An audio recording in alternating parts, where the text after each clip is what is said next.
like 3 dudes walk up to me like grocery store for spot shape. I'm like, oh, that's why it's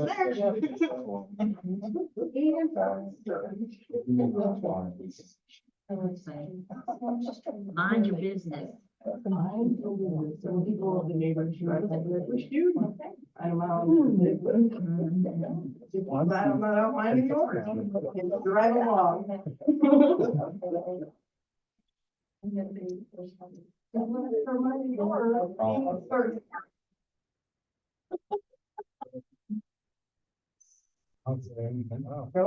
Start about 30 seconds early.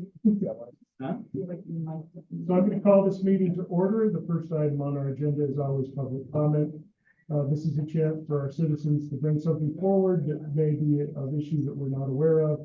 So I'll open it up to public comment. Is there anyone here that would like to make a public comment? Go ahead. Oh, you were waiting. Hi, Robert. Okay. Hi, Steve.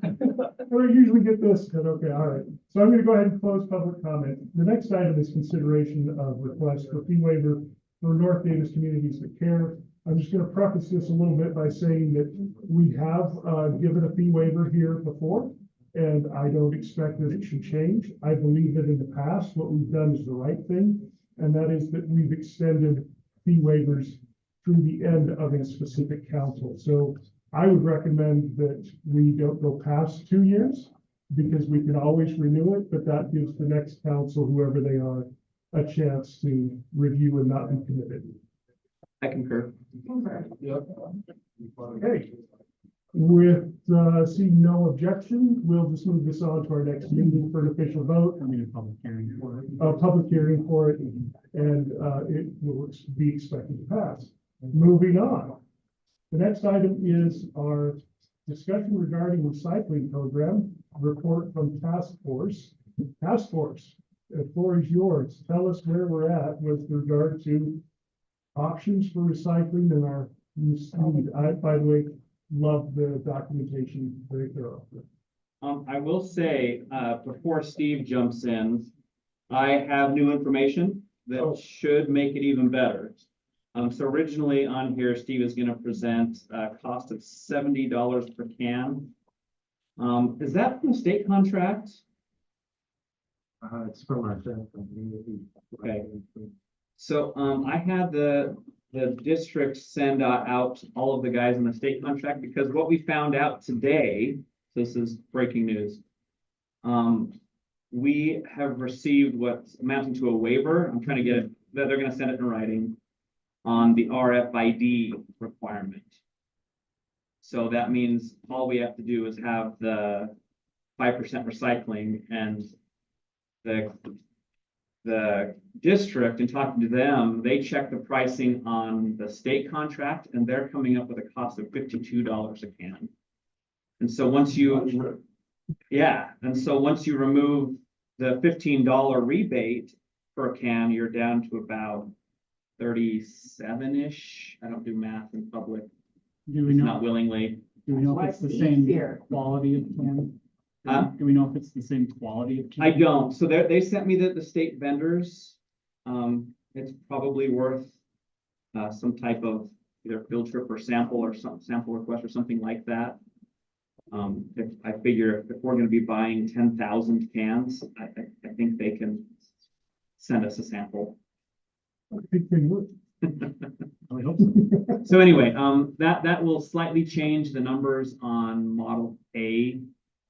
The other item that I found out is if we decide to go with the model where the cans are purchased by the carrier, right now it's Robinson.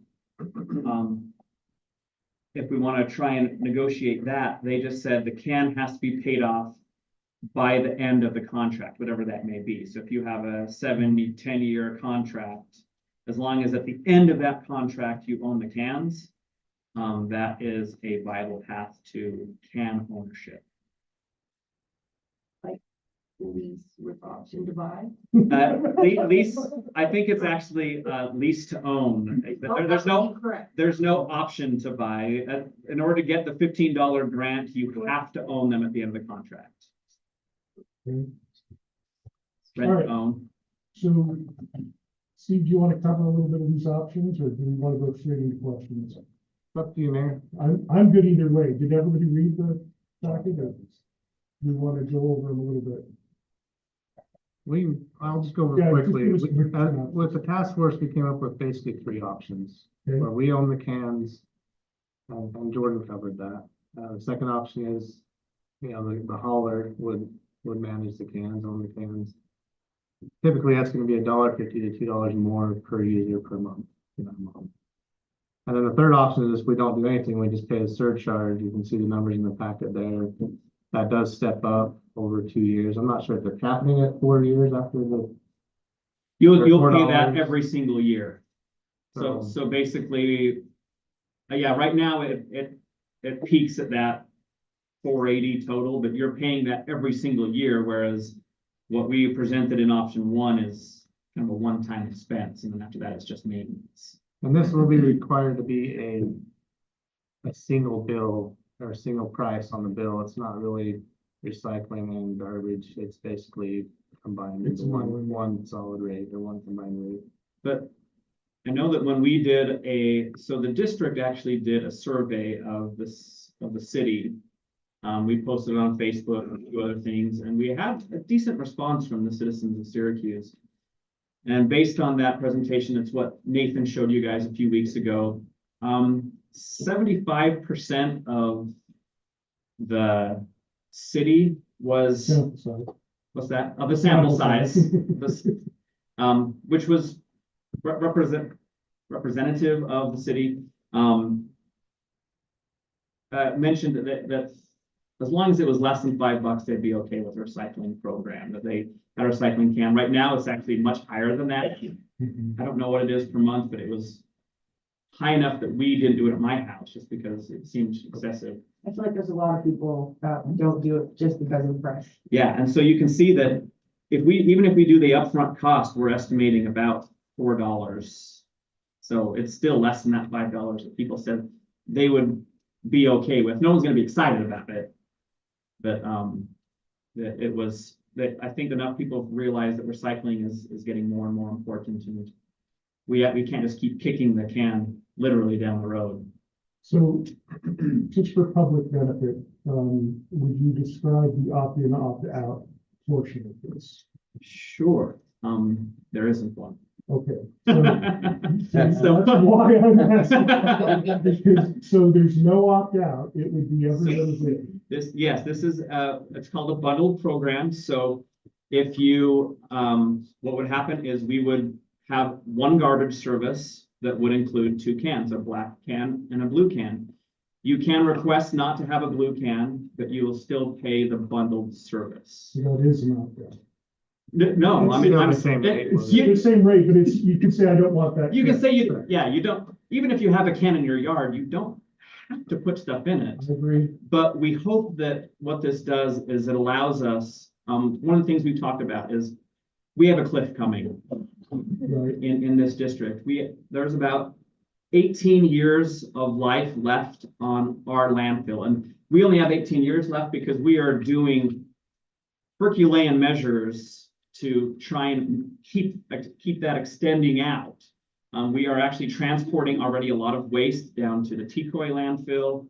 In Twilla, there's a Bayview landfill that are much larger landfills than ours. But we feel that the landfill provides enough of a service that we're trying to extend that out. That we looked at the option of just saying, you know what, let's not transport anything, let's just fill it up and be done. That was an option. We decided that there's enough people that like to go up, be able to drop it off. It's $10, it's cheap. As soon as we close the landfill and it's a transport only, there will be no $10 drop-offs anymore. So we are actively trying to keep that service going. The thing that allows us to really do this and make it cost-effective is if we get better at recycling. The less stuff we have to transfer, because when this thing closes, if we are not good at recycling, it won't be a $5 increase. It'll be 10, 15, $20 increase. So this is the way to not only to keep the cost down for us, provide the service, but hopefully we're doing something smart for our children and their children. So we're not filling up the state of Utah with garbage before they even inherit the world. Council, what options do you lean towards? Anyone?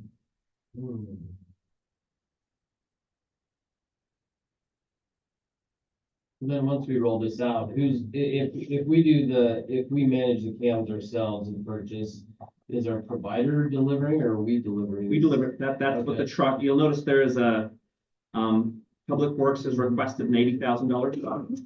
The reason for that is right now they can put three garbage cans in their truck, and they would use it for other things as well. Right. But right now they can do 3 cans, and you can imagine 10,000 addresses with 3 cans. It'll take a while, and so they think that this $80,000 truck will actually improve their efficiency so that they, if you know, it's a quantity that they can Yeah. distribute all at the same time. And you guys might not be this far into it, but if upon rollout, when we have to deliver all of those, I mean, we're not gonna deliver all of them at once. No. So, I think we estimated 3 to 6 month rollout. I think that's what it Yeah. said in the packet. That's what we kind of talked about. If we could phase it and roll it out, that's actually me. So that's another question that I had was after the truck's in place, 6 months into the program, what's the need for the truck? Is it the same? Because I don't want to be buying $80,000 for 6 months. We could rent one. Fair. I think in talking to them, they have lots of uses for this truck right now. Like we are already hauling. More than just this program. Yeah, so, yeah, we can ask Robert. Well, in our current model for our black and green cans, we own the cans, we are delivering the cans on both those programs. And right now they're doing them 3 cans at a time. And how many trips does it take you each week? So that one truck would cover all of those cans that we currently use. Yeah, one truck per house. That's funny watching them drive by too, struggling with that truck. It's those poor guys. I feel bad for them. We talked about a trailer. This just ended up being probably the best solution because it fits other needs as well. This is kind of the thing they can't do this and everything else. This allows them to do this and other things. So truck or not, what are the feelings on the program? Should we be doing it or should we, Have to. or no, not me, should we be the option A? Um, Me, not should we. We'll be one of these options. For sure. I feel like this is a kind of like a question to our public works department. How much more is that gonna put on you? You come up, Robert. I mean, Robert's on the committee. yeah, he's part of this. No, even now. What's the difference if Robertson Waste Management does the cans compared to our public works? Like, how much does that add to you guys? So it adds work definitely on the front end and rolling it all out and getting cans delivered, put together, assembled, and then delivered. That will take a large effort. But once that is done, and new homes come online and they get cans, rather than just take one can, it'd be the same trip and taking a second can, right? But if we're doing, a subdivision of, say, there's like 8 homes, then we're doing like 16 cans instead of just 8. So it might be a couple trips. Yeah. It's also, it's not, well, I mean, you could get the bigger truck, just a couple trips versus 8 trips. Maybe you can talk to the mayor's question of, would it be easier to rent it for 6 months or is there additional need beyond that 6 months for the truck? Oh, rent a truck? Yeah, if the truck's $80,000, wouldn't it be cheaper to, if we really only need that size truck for 6 months? Or is the truck more valuable over a longer period of time? That's my question. Yeah, I'd say it's more valuable over a longer period of time, for sure. What's the life expectancy of that truck?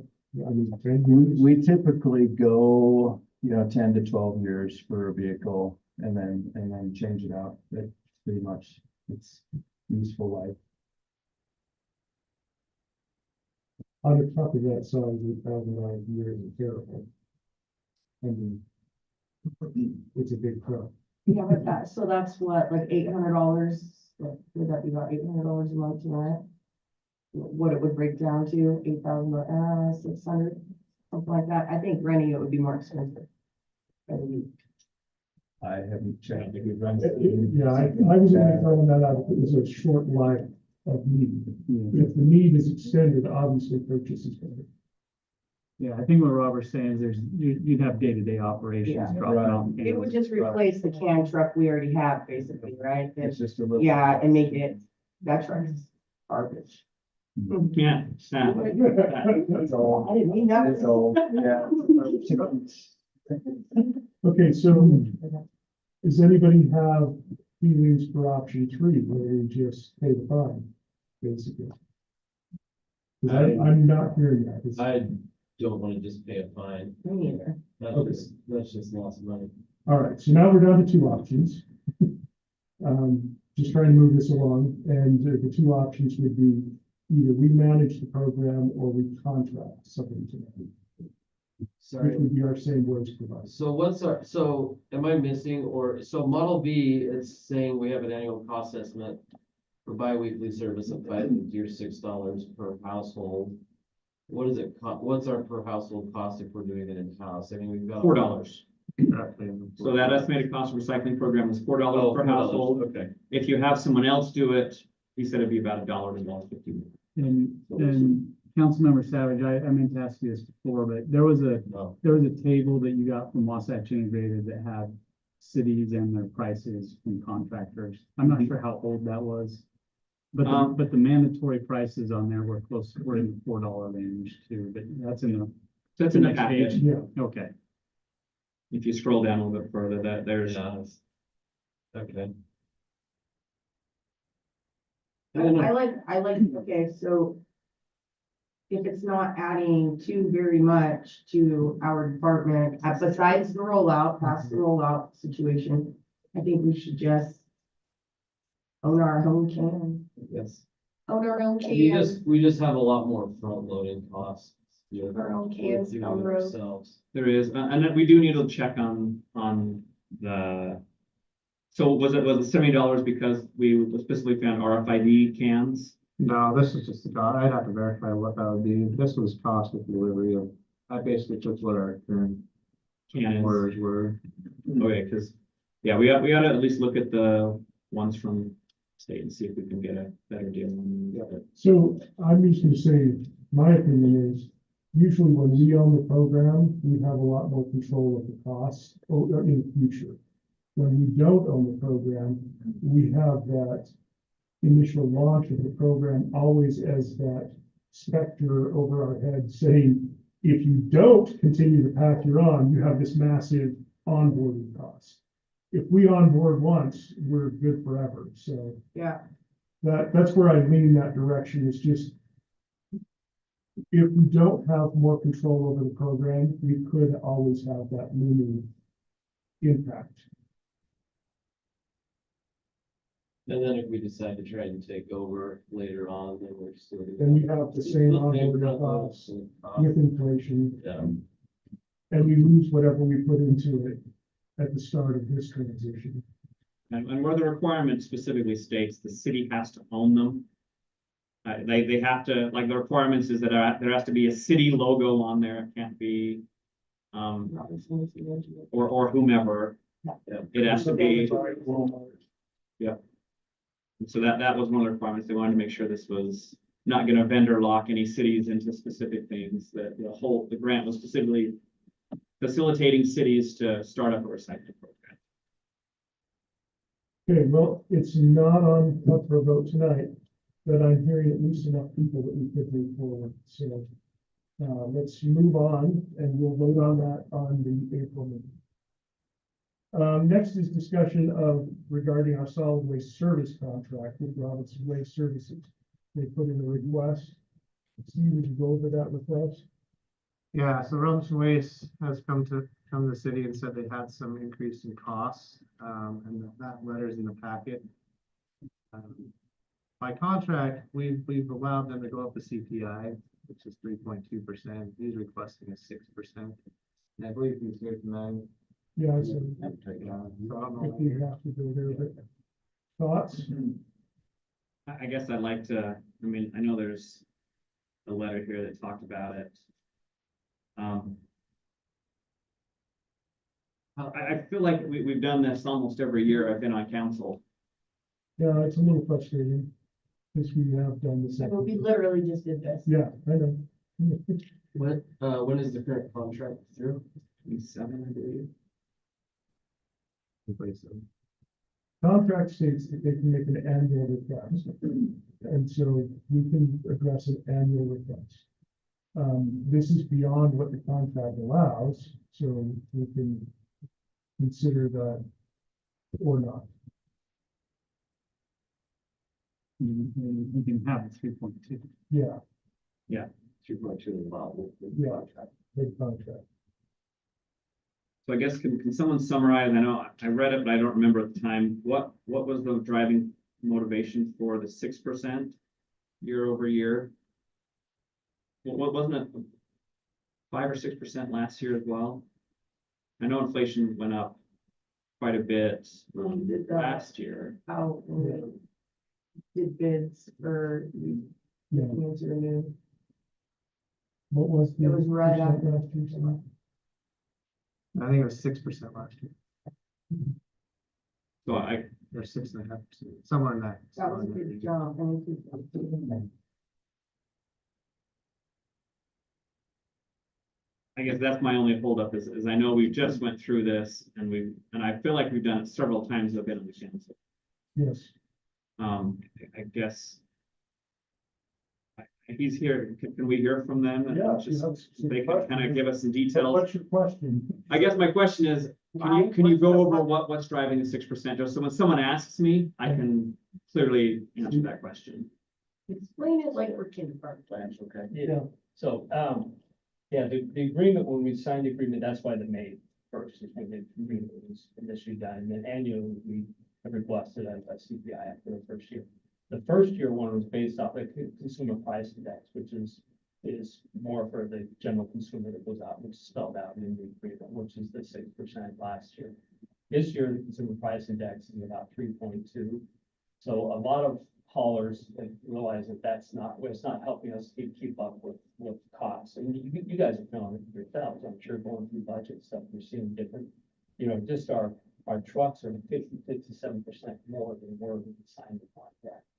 We've got to take 37% in labor costs. I mean, it's nothing you guys aren't feeling already. So is what we did is there's an index called the water, sewer, and trash, which is closer, doesn't cover all of our increase in costs, but the water, sewer, and trash index, that's where the 6.5% comes from. And we just was trying to, if we can get 6%, that's what we're getting at. But it's the same with everything else, every year costs go up and we come back and address that. I am concerned that if we go outside of the contract, pretty much invalidates the contract. We're gonna go outside of the contract forevermore. The agreement does allow for a request outside of the CPI, so it's not technically valid. What is the proper measure in the future to deal with this? Well, I mean, what is the proper index going forward? I think it depends on who you ask. Yeah, I mean, Somebody has. right, well, I mean, so I guess it's not a cut and dried thing. I mean, on the other utility boards that some of us sit on and things like that, the request could come up and say, well, are we gonna use this index or this index? It is what you decide. It's not, there's not like a rule that says this is the one we should be going by, or if we probably would have had that in the contract. We agreed to use the consumer index when we signed the contract. Which was May of last year, Yeah, so you're 2 years ago, okay. So I couldn't remember if it was last year or 2 years ago. but we have had this request every May and probably will have it every May. Like anything else, price goes up. You know, So it should be expected. I mean, just because they set prices mean their costs aren't rising and we just expect to pay. well, but I think to Brett's point is, what is the, what's the solution so we don't have a contract that's tied to an expectation of price increase that is consistently too low? Well, so what, Well, it's within the what they're guidelines of the saying is- contract, but it's not meeting the expectation of the contract. I don't think that's accurate either. I think the issue is, we have, he used the, what you call it, the trash, So water, sewer, and trash index. water, sewer, and trash index, which is a different, he's saying perhaps that should be the more accurate, but I don't think we're here to revise the contract. I think right now we're just saying there is an index out there that seems to indicate those three services have had a substantial price increase in the past year. And he's saying there is data to back up his request of 6%. But I read Not just the overall consumer report itself. So I want to throw this out there too, that we have to be considerate of what this does to our citizens, because this is going to be a straight pass-through expense. This isn't this expense the city absorbs. We have a lot that's good. There's a big reality, as I've spoken to you all about, coming in budget for all of us. And dealing with that is going to face our citizens. So we have to be considerate of all of the things that face our citizens. I just clarify one thing there. Go ahead. This is the first time we've ever asked for more than this. Okay, so it's not like it's a regular occurrence. Costs have been just substantial. I mean, trucks have just, they've created their own demand by creating a shortage. So trucks have been 320,000 to 530,000. So that's just one, what they there is. Sometimes I think maybe we have the propensity, just by nature of, hey, if it's good for you, it's gotta be bad for me. And sometimes that is the case, guys. I don't think that's the case here.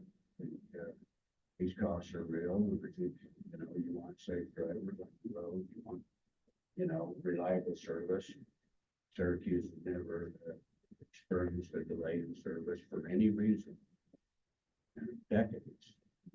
So that just doesn't happen by mistake. It happens by plans in place for everything possible to happen. So those things cost a little more, but it's not a regular occurrence. If they said, "Here, here's the CPI," but we're asking for this. Okay, so I'm gonna bring the discussion back to the table here, because we're not in the habit of entertaining sales pitch. So go ahead. What do you think? So what was the CPI? So I want to validate. So last year the CPI was 6. It was higher last year. Okay. So, I didn't realize, I've forgotten that. So I do think that, we do want to maintain service and good service. So I don't like it, but at the same time, I think this is a viable path forward, and we'll keep an eye on the future. Couple of thoughts I have is, one, he has multiple or he services multiple cities. Mhm. The other question is he asking the same increase on other cities? And I can say that, I can say yes, because I talked with Brandon, the mayor. You know, And the second one is, I think even with this, I have to do some comparatives, but I think we're still one of the more competitive cities, maybe cheaper cities. Great. And overall, what would be the other option? And how expensive would that be? well, we do have a contract. Yeah. So. Yeah. That was. Unless you breach a contract, then we just keep going. I think we move forward with it, I agree. even though I know that this would be an interesting year. Okay, Everything's fine. It's not. Like the mayor said, it's the reality given us. so My point, and I know this isn't the discussion, but the future discussion is find the index that is best for the industry, so that expectation, I still think I know you disagree with me, But I still think if we're putting an index in a contract that says prices are going to be based on this, I think we need to find the index Yeah, that's. More relevant. Then you have to to renegotiate the whole the contract. actual- What was that? And you have to renegotiate. Well, I Well, told that's them, future contracts. Oh, I agree. Yeah. Yeah, I agree too. That was my point when I was making before, is that if there's an index in a contract, there's an expectation of price increase because of that index. If the index is not meeting the needs in future contracts, we need to. I would be cautious with that only because with all statistics, sometimes you can limit the statistic to things that are in your favor. Yeah. And I see that with the EPA all the time, where they create new index or new parameters for their decision according to what their findings they'd like to have is. So you gotta be cautious there. But then, I mean, with what we're doing now, though, we're saying, here's the index, here's the price increase. And we negotiated saying the index that we used was the most reliable. That was a specific contract. Yeah. So I want to be careful to try and revise that. Not the decision now. Let's move on to discussion regarding our 2024 secondary watering dates. It obviously looks like we're going to have an abundance of water again, but we also know that with the abundance, we don't always need it as early as people would like to drain it. So we have the opportunity to conserve. Every time we conserve, we have a future, preservation as well. Because what we don't use is capped. It's not like it's wasted. What's the, irrigate the canal company doing? And is it just for wheat? Yeah, Layton Canal Company is going to start up May 1st. Is it just for wheat though? Are they starting just so they can use the water for the wheat fields? I'm not sure what. I know a lot of, So, a lot of it gets turned down when they don't use that water. I advocate for May first. What did we do last year with the May first? May May 1st. 1st last year, yeah. We say that we can go as early as April 15th, but The we problem may is, still have snow on April 15th, the way the year's the going. issue is, as soon as you turn the water on, it'll be used. Yeah, I agree. And I think, last year, was a very wet year. But generally temperatures are, even in April, it's still snowing and raining in the same day. that's correct. And so, Like this morning. exactly, and so I would still advocate for May first. I know that in a surplus year, you're tempted to kind of pull back. I think there's enough issue with, this lake to our west, that if that continues in a dry state, we will be the first ones affected. So anything we can do to conserve water and get water to the lake, I think we should do it. I want to throw out the fact that last year it seemed like by starting later, and we still got our full shares, what it did for us was we had more water in the needed months because we were taking larger volume in the hot season. I'd like to do that again. And we know we're trying to have to fill up a reservoir in June. Yeah, I have a question. Are we still gonna do the cycling through the city? Cause that helped our system I so think- much. I think we I should. think we should too. Cause that literally took a lot of work off of our water system. yeah, I do. So I think the watering days we continue with, I think the number of days is what is flexible. And I think that if we save some water in April, then that water maybe means we don't have to be as restrictive in late July and August when people really want. Totally agree. I agree. I agree with that. Water my lawn like twice a year, it's fine. You guys got this, right? All right, How long do you want the season to go? When do you want to end? I'd like to keep it same as last year. I Like, think we ended October on October 1st, if I remember right? Yeah. It's easy to remember. May 1st to October 1st, because in October, temperatures are cooled off enough. Sometimes you go a little bit later in, but the lawn needs to start going dormant before the winter. well, I think we have flexibility that. Yeah. we get If another it's early hot, we winter, can extend it because we will have saved it up front. We will save it, yeah. Because they won't shut off till October 15th, right? Right, October Yeah. 15th expires. We always have the option to extend if it's hot.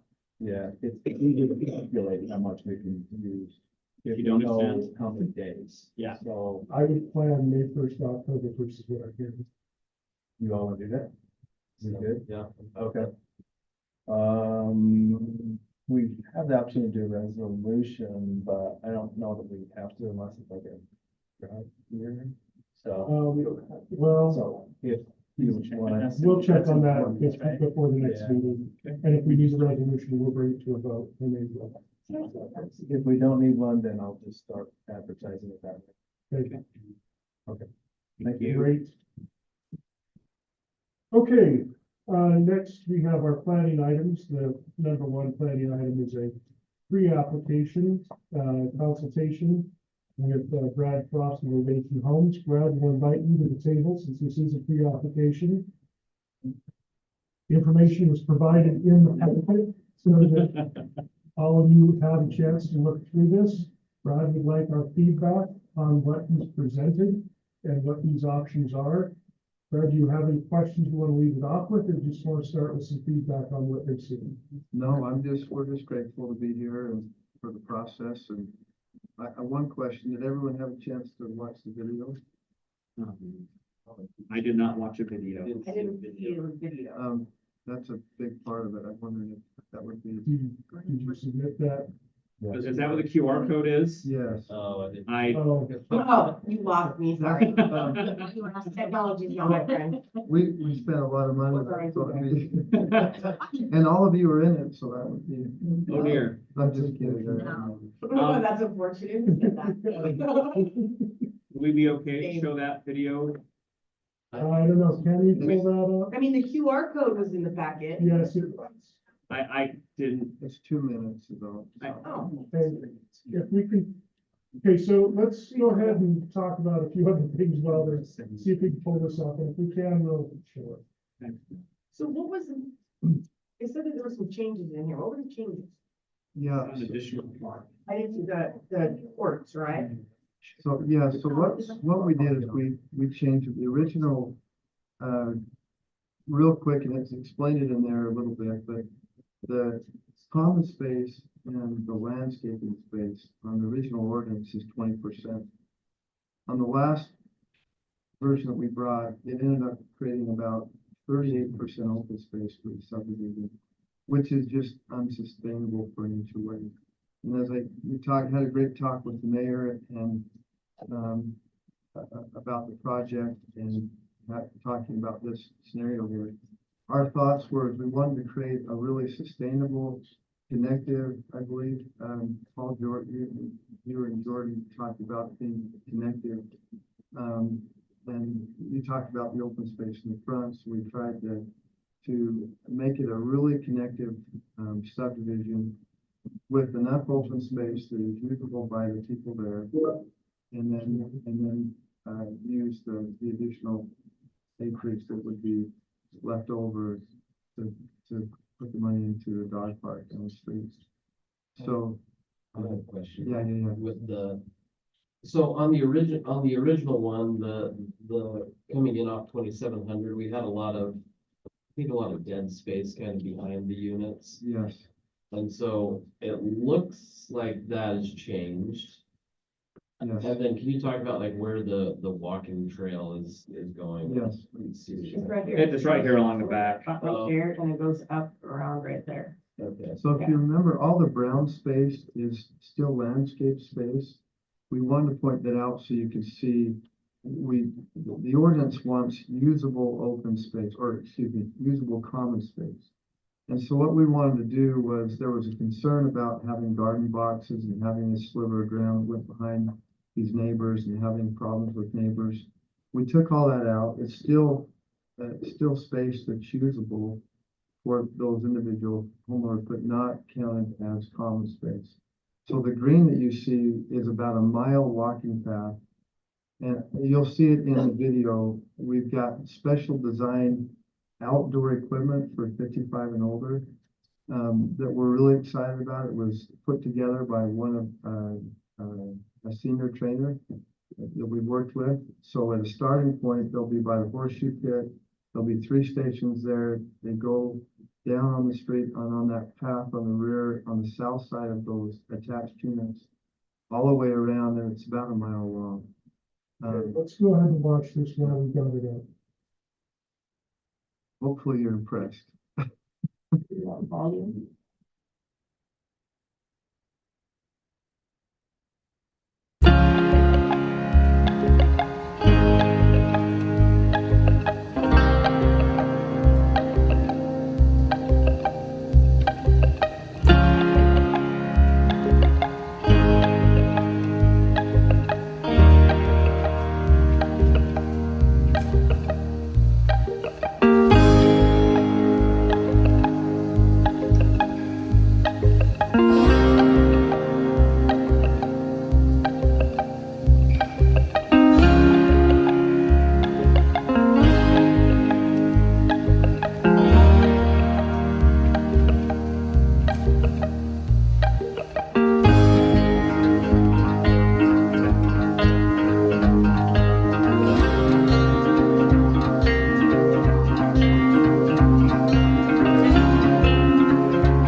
To state for the record, for anybody else who's watching this, we do not require these videos. It is fine, you did one, but I don't want anybody to think that that's a requirement to get the project.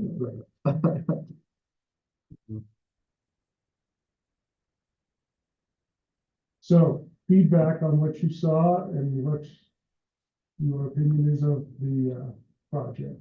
Now, I'll also state this for everyone. What is passed so far is a map adjustment. There is no entitlement at this period.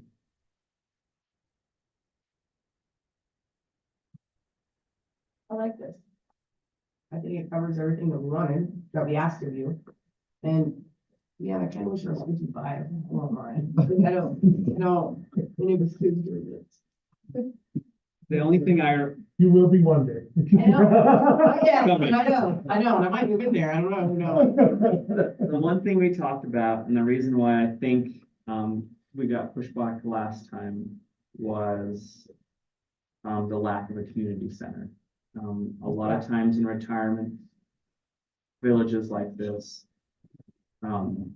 there is a desire so that when the grandkids come over, there's a place you can rent and have a birthday party or something like that. This does lack that.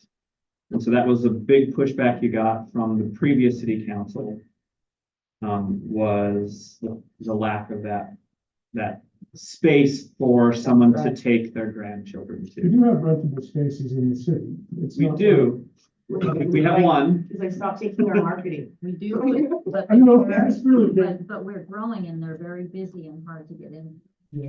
So that was the only thing as I remember, and I think my comment is still the same.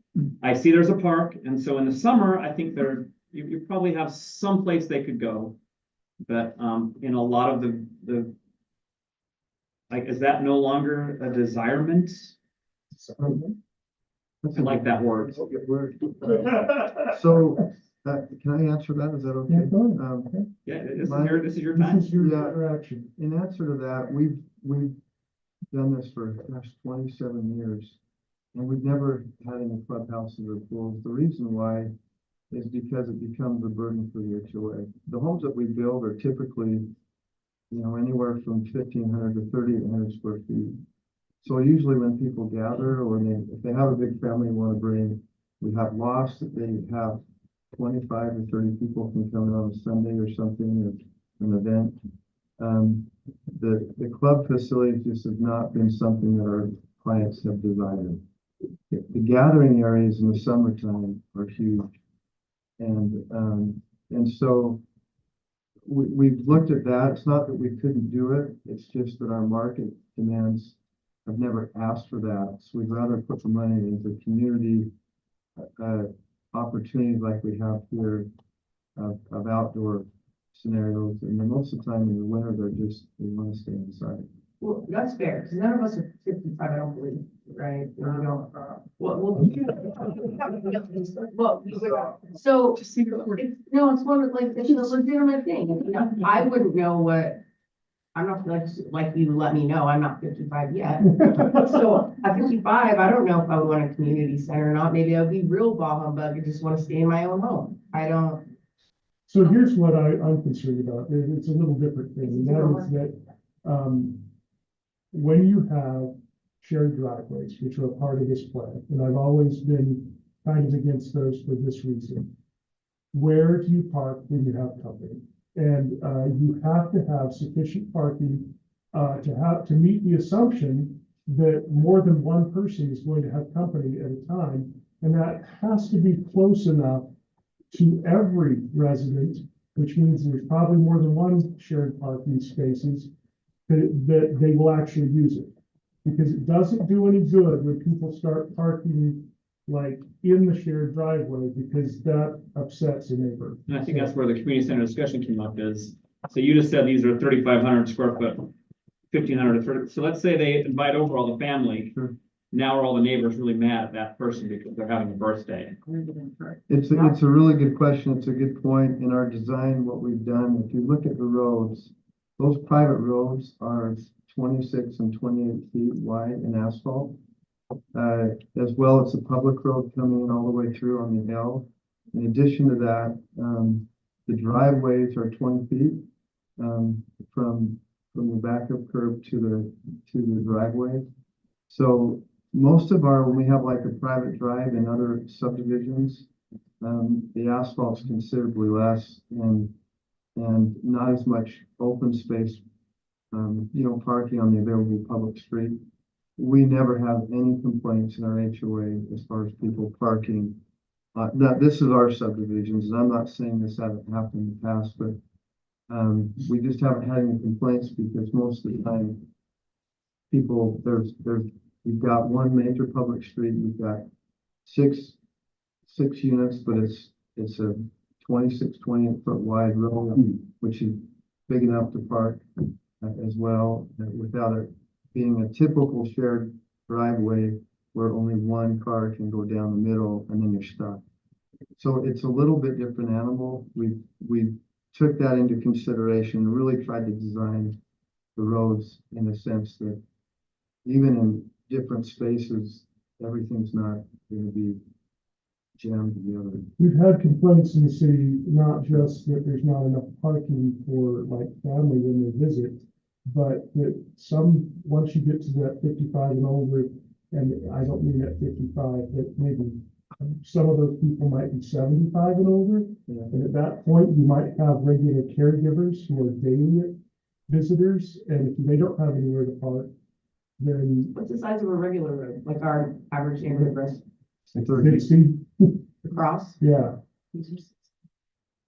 And ours are 60 and then That's I right. think when the asphalt's 32, Yeah. where our private drives are 28 and 26. So 60 is 60 is the the whole. sidewalk to sidewalk, Sidewalk to Yeah. sidewalk. Right. the end of the sidewalk. Yeah. No, you better not be. No parking on the side. We've all of our subdivisions we found that it decreases traffic by about 60% from the normal subdivision that would be an R18, R110 medium family range. And that's been pretty consistent with publications and so forth. So I really think in 27 years, I've never had a complaint of traffic or parking in any of our places.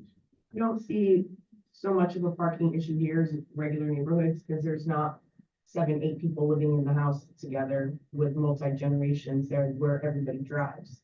Okay, this is 2 people, maybe 1, maybe 3, if you're that kind of couple, I don't know, I don't judge, but. You had to go there. I figured today that day. I mean, there's no limit, it just, you just have to have one qualifying person, 55. Right, Yeah. you can have a family.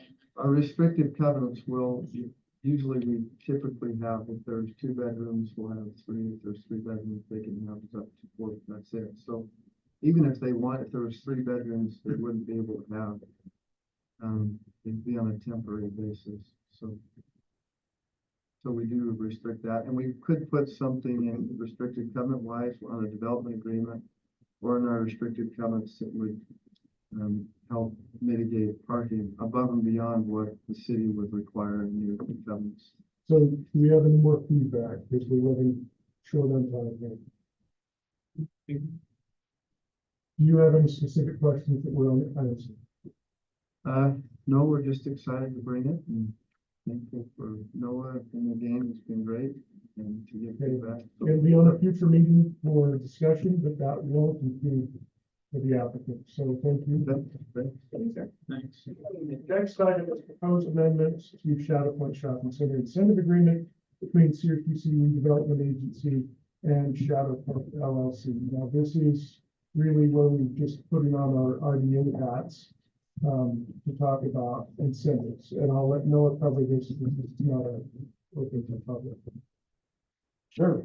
Yeah, so we have, everybody's been wondering, when is the EOS going to be built? Everybody loves, we're really excited about the idea of the gym coming. The gym's supposed to have a pool inside of it and the basketball court. We think that it'll bring traffic to a shopping center that's been struggling for a long time. There's multiple out parcels that haven't been developed. And so after not having any traction on it, we reached out to the developer and which the property owner is here to answer a lot of questions about, the intricacies of why it didn't get off the That's ground. not the issue. So Well, the issue is, should we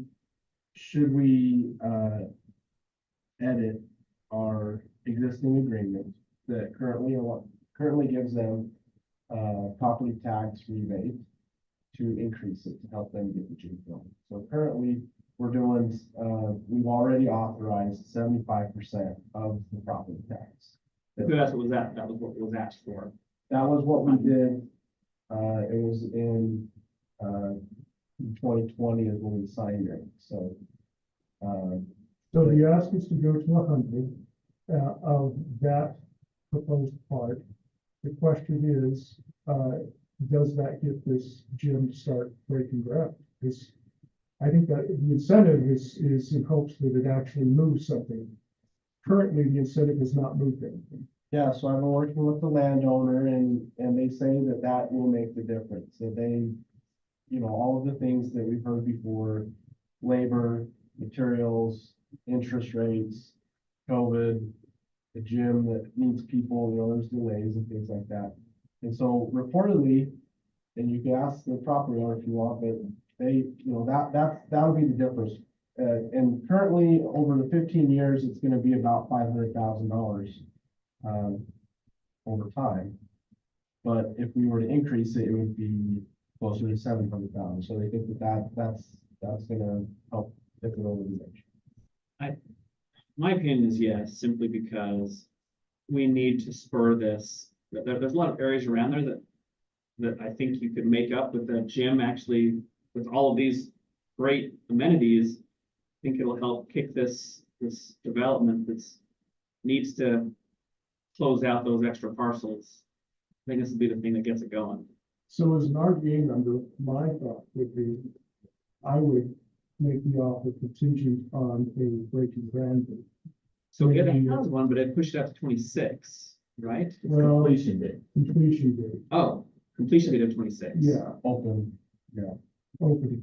I'm good with the completion. I think that we should add a groundbreaking date because they have a permit that's almost expired more than once, so it hasn't gone.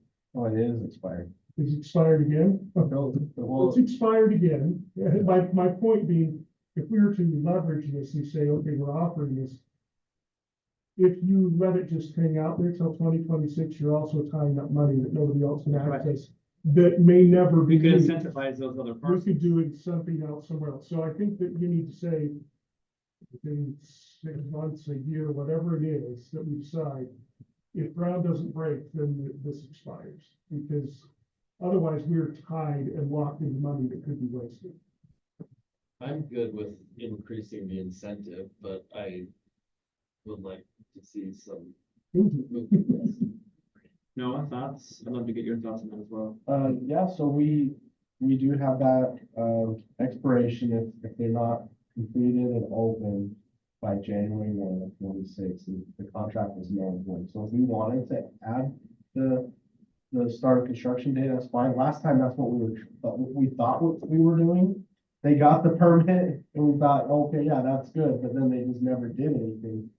So I don't know what the right amount. I'd hate for us to put, you have to start by, I want it to be a realistic timeline for them to be able to start by it, but. Well, It's been 4 years. How much more time do they have to plan? Just Well, the problem is, They're selling the property and they gotta redo their building permit. No, don't get me wrong, I agree with this. I think we should do this, but I also think we should have a start by date because I don't disagree, I'm we just shouldn't be saying. on the road to getting ready about this one. And Yeah, so we here's just where, want a realistic date Yeah. because they still have some things they need to do to And build. that's my question. How much more time do you so in my opinion, that what we ought to base it on is what does it typically take to build something like this? If we've seen other things go up in a year's time, then maybe a year from the time it has to be open, the year before, you have to have ground broken. At least that saves us 1 year of. that's 8 months from now. I mean, let's Yeah, ask, that's can we it. ask realistically, like, he's here? Well, Like, we but should they're have not an the email. bill- Well, Oh, He's not the builder. He's not the he's the one, he's the landowner, so. But I think he's got extensive development. understanding of what it's gonna. Can we ask Mr. Talbot if Mr. Talbot, what do you think? Well, my questions are much the same as yours. We've been frustrated over this same thing. Now, if you'll just bear with me and go back 4 years, think what happened 4 years ago. COVID came on, everything stopped. Yeah. Okay, so we gotta be realistic about that. Agreed. So we're still fighting the COVID thing. And then much like it did in the 80s, 18 months ago or so, construction costs went crazy. And all of those and land prices and everything else just went out of, skyrocketed out. So our problem has been, not that we don't want it. I mean, we have been wanting this to be done. It's just been difficult to put together because everything has changed. For the first time that I can recall in a number of years, we have EOS, us as a developer, and the landlord and the developer, they're all on the same page. It's been approved and we need to just get going, and that's what we're trying to do. How long does it take to build this facility? And I would think probably you're looking at maybe 8 months, maybe 9 months, depending on what's going on, because they're doing a pool, they're doing some extra things in there that just take more time. So it's January 1 of 25. Realistic breaking, to start Start. right ground? break ground by Well, then. I would like it tomorrow, but I'm not the person that's gonna be doing it, but I think if you were realistic and gave them enough time, usually you're not gonna do a lot of construction during the cold winter months. Correct. If it were me, you'd want to get into where you could start building so that the following year you can be getting the people coming in and doing their contracts with them. Now, this hasn't happened before with me, but I've had 2 personal Zoom calls with EOS. They're very sincere about it. They've gone through everything in the contract. They sent back a letter of understanding. My understanding is, since I'm not the developer on this one, everything is a go. It's just a matter of putting it together and then trying to get bids and get going. And sometimes that's a little bit difficult because of construction, the way it is right now, but So So I, January Okay, 1st so- start date, I recommend a March 1st start date. Next March 1st? 2025. 25. I think that's probably more realistic because it I would gives them a agree. chance to go through that. March, I would keep the end date the same. They can always start earlier. Yeah. Here's my We don't want any concern. legal- I get it that nobody really wants to start in January. So I'm not trying to suggest that they actually would start in January, but it lets them know that they can't wait till just barely in time to finish this project to start. I think that you need to say, you need to engage early if you want the incentive. And because when you do that, let's say that all they do is earthwork in September, that they actually meet the January deadline and they don't start out of the, above ground until March. At least they're committed. If we don't have the commitment, we could be in a situation where we cannot use this money at all for anybody. And that's where I'm concerned as an RDA member. Yeah, and we've been down the road of what does start mean, so it'd be good to have, what are we talking about by starting? Earthwork, putting foundation, Footings, cause anybody can go grow the site and be like, I started. So if we're Yeah. talking footings, then we definitely need March first, or even April. Or- and then what happens if you have What is, a bad winter and they can't start in March? And they come back and say, okay, give us an extension of 6 months. So are you advocating for? Then it would be. For an October start date? I'm advocating for sooner because it shows commitment and it shows us that we're not wasting our money reserving it for something that may never happen. Because if we get we may not be able to start in June 1st this year.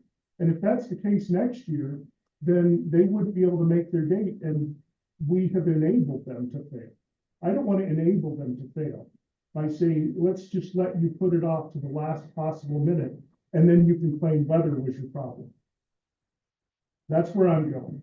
Again, if they're all committed and they're all ready to go, maybe they'll start tomorrow. Maybe they won't. I'm just saying, if we give them 8 months to start now, or even 6 months to start now, they know they get an incentive, a significant incentive. They have their plans complete. Yeah, correct? so It's this- already passed planning commission. And it's passed their, according to what Mr. Talbot said, they've passed it on their side that they're gonna do it.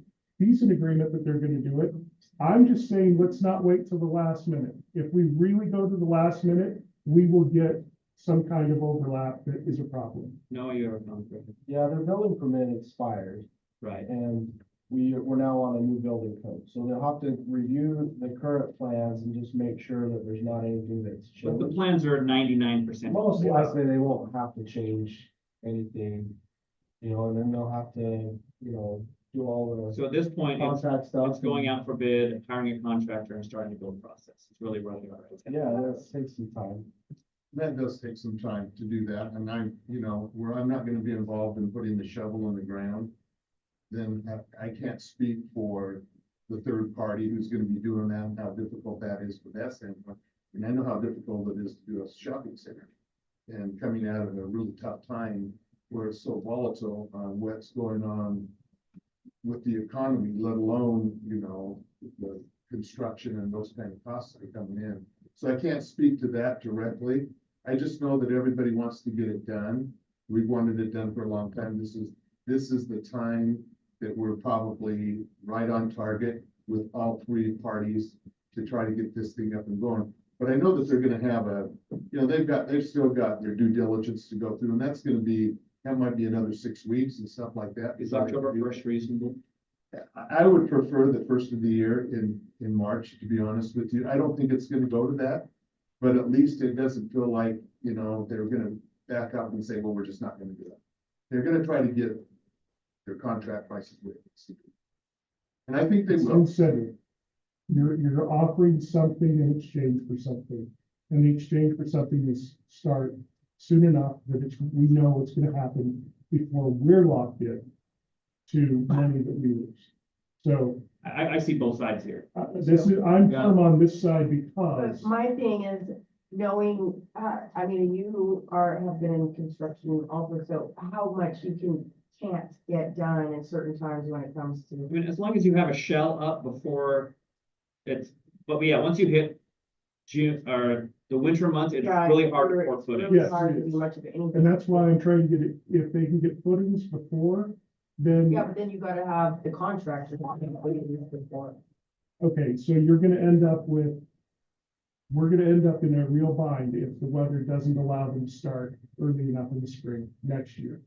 And we're not in the business, we never have been in an RDA, been in the business of saying, we're gonna guarantee you something years into the future.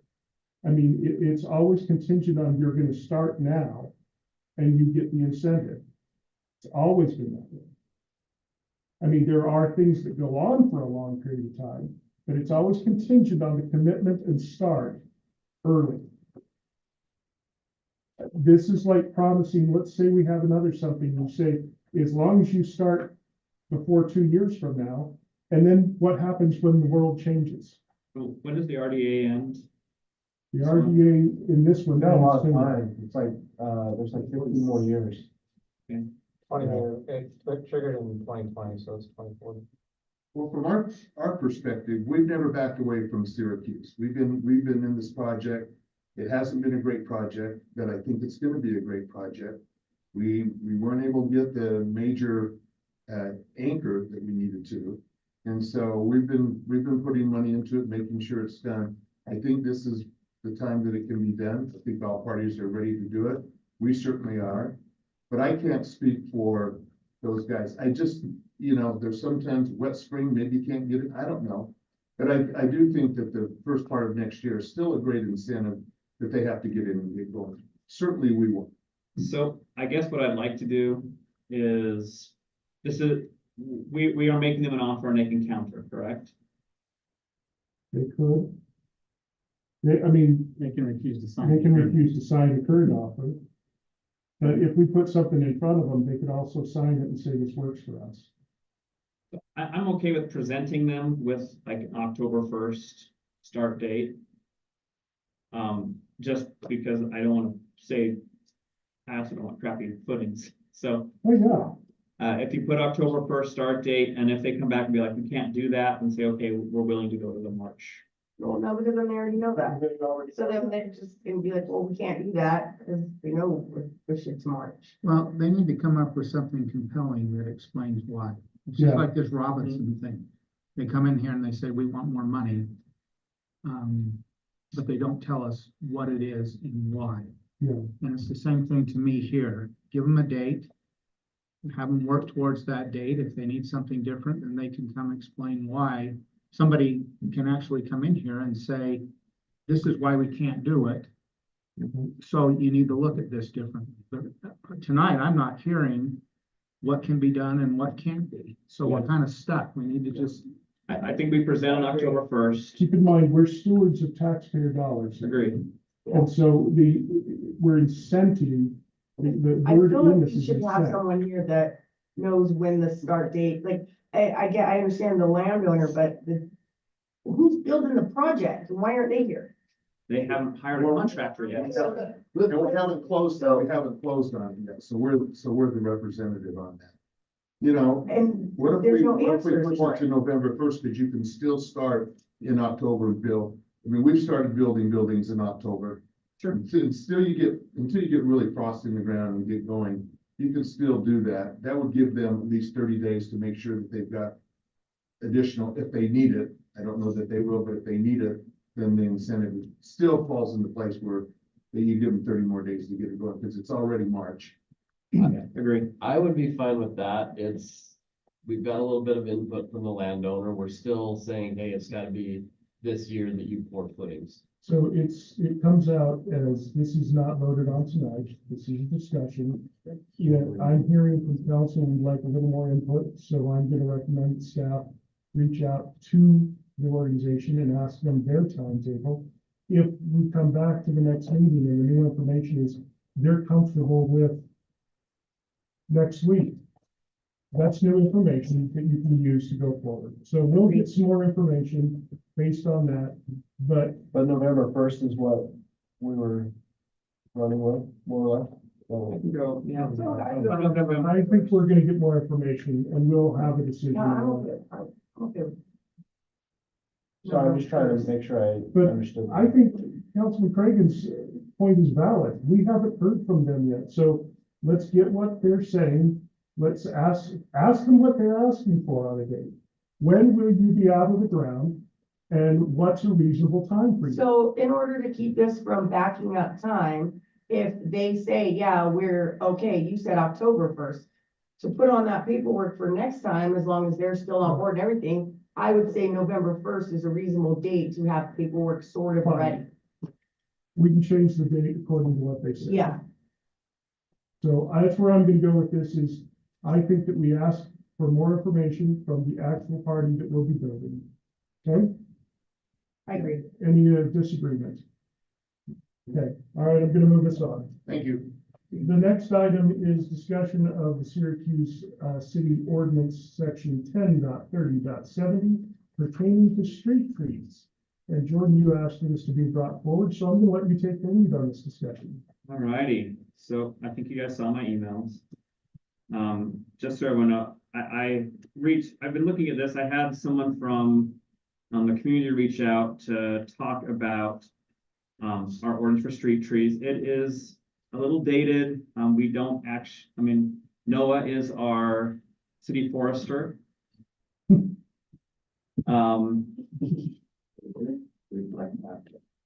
It just says that any trees that are not in this list need to come to cannot be planted without the written permission of the city forester. Did we reflect this off the list that our world-renowned arborist sent us? This list has been in place for as long Because our as. city literally has like the arborist of arborists living in it. All this verbiage is what This is our current ordinance. I think that we need to start with what Jordan's original email point was, and that Okay. is, we don't enforce any of this. Yeah. Yeah. We have a city code that we totally disregard and don't enforce. So Adam, I can say that we do have code enforcement. And we do have, I'd say the most commonly enforced thing in here is the tree trimming type that we recently amended. But there is no permit, like if somebody wants to plant a tree in a park strip, they're not coming to the city, we're not reviewing anything. I have to reach out just to ask which trees they could. A lot of point to people this. call and ask me, and then I point them to the ordinance of, these are the trees you can plant, and these are depending on the width of your park strip. The wider your park strip, the bigger the tree you can plant in there, and the bigger the tree, the further they have to be spaced. Yeah. And So so parks if we are wanted to also- change the list of trees, they're based off of how big they are and how big a space they're in. If we wanted to add or detract, I have no opposition to But that. realistically, half our citizens, if not more, go to their local nursery, buy a tree that they're recommended by the nursery guy, attendant that helps them. Yep. And they put it wherever they want because they don't ever look anything up. So what I would, Honestly, that's what I would do, because I would. I do. Somebody's not gonna tell me what kind of tree I am. Well, when it overgrows and then it's a problem, No, I and get then we that. look it up and we say, oh, that's not on the list, then we have more Yeah. ammunition to say, well, you didn't follow our rule. I don't think you wanna do a They Yeah. can identify when the tree was planted. Well, most likely it's been planted. Just have to cut it down and count the rings. And most of the time it was planted by a previous homeowner, so, and somebody just inherits it. in talking with Robert, I put in this, that the closer you have the trees, the more likely your sidewalk will be destroyed. Yeah. That's the call from Robert, is we don't want tons and tons and tons of trees. However, they're doing it anyway. Like I took a random screen grab of our community and pointed out which ones were legal. And right now, I think we are like, it's to the point where in the length of this room, you could maybe have one tree, maybe two if it's wide enough. And so, but I think that's a little excessive. I think our ordinance language should be, I sent out some sample language that simply says, look, you should, again, if they're looking for guidelines, we'd like to give them something.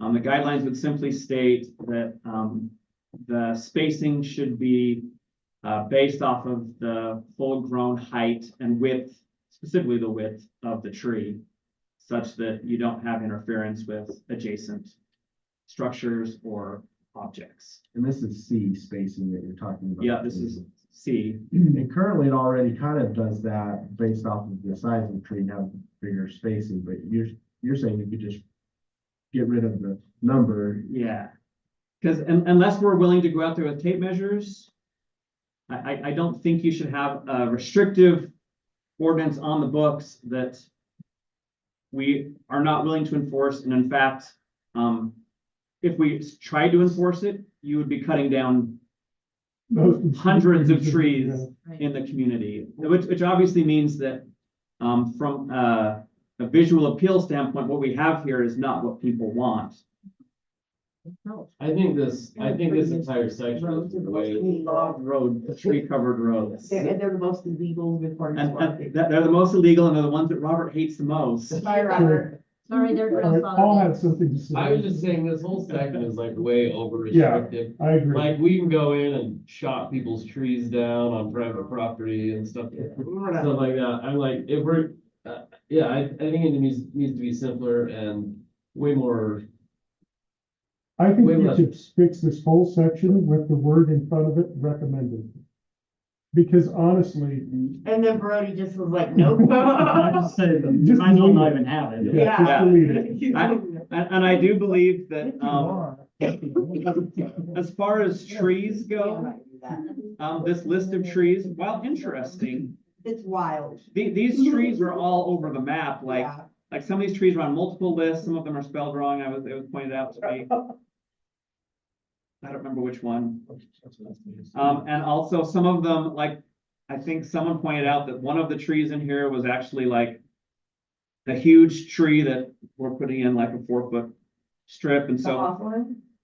possibly, I don't know. That's the tree that gets so big, it looks like a goblin, a hawthorn tree. Well, there I are see a dwarfs. goblin? Maybe Yeah, they there's a look like- dwarf.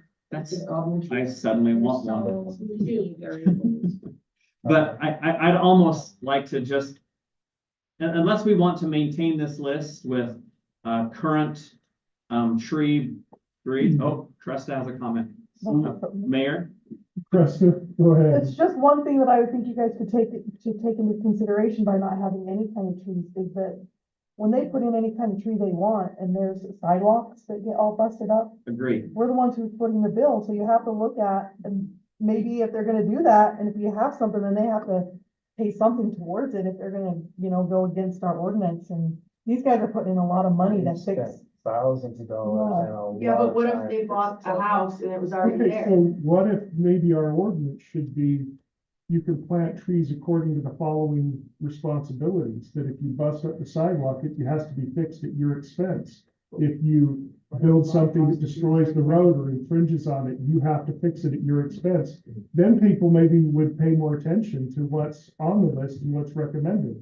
Probably not, but what if you buy the house, the tree's already there, and then 10 years later it starts busting it up, now we're gonna find people to fix it, and they didn't even So plant the tree. I think what we should have is for the 4 to 6 foot park strip, focus it more on tree height. Because although, do we have specific tree types that tend to have very shallow roots?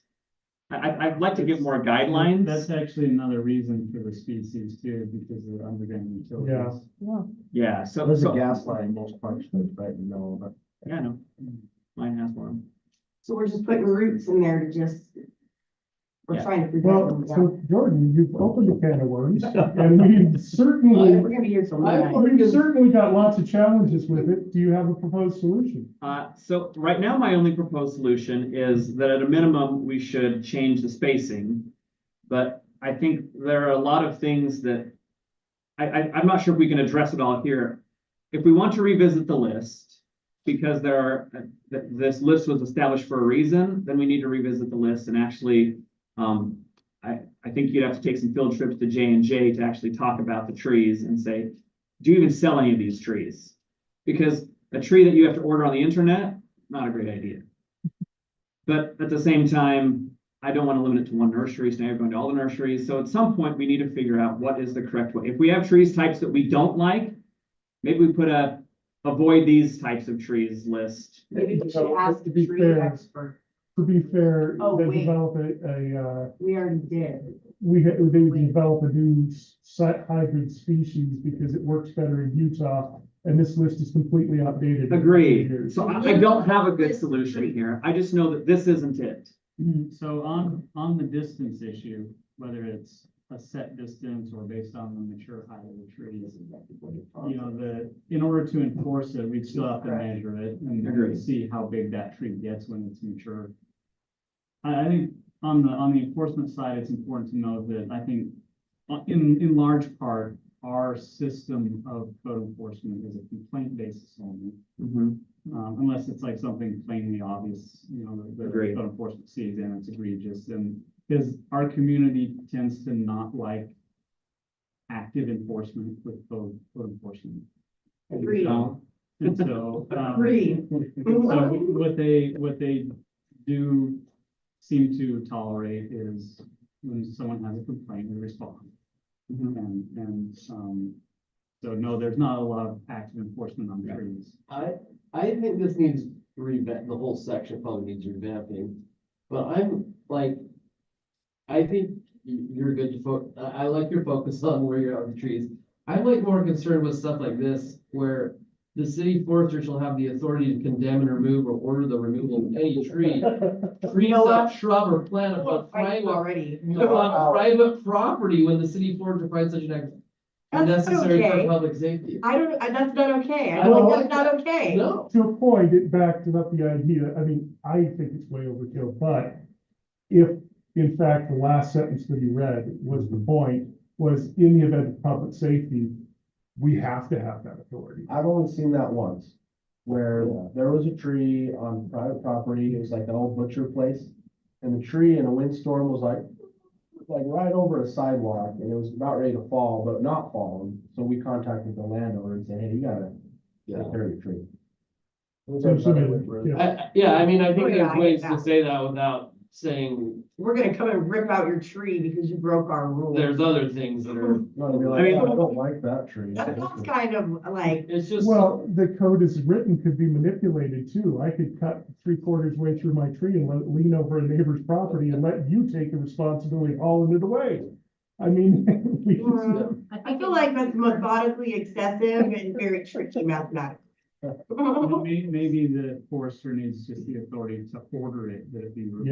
yeah, Not the. Yeah, I think the property owner needs some sort of notice where this doesn't require that. I do like how the trees are protected in our community. I do like We that. probably need to change it. Like to you look the at K. Trees are, all right, so I have, if we're gonna allow this. I have a suggestion. Another staff. No member- person staff shall member- willfully injure or destroy any tree on public streets. So I love that one. Well, That's that's Trees fantastic. are protected in Syracuse. I have a suggestion on this, and that would be, since we're not voting on this tonight anyway, let's send this to planning commission and let them work through this. Fun.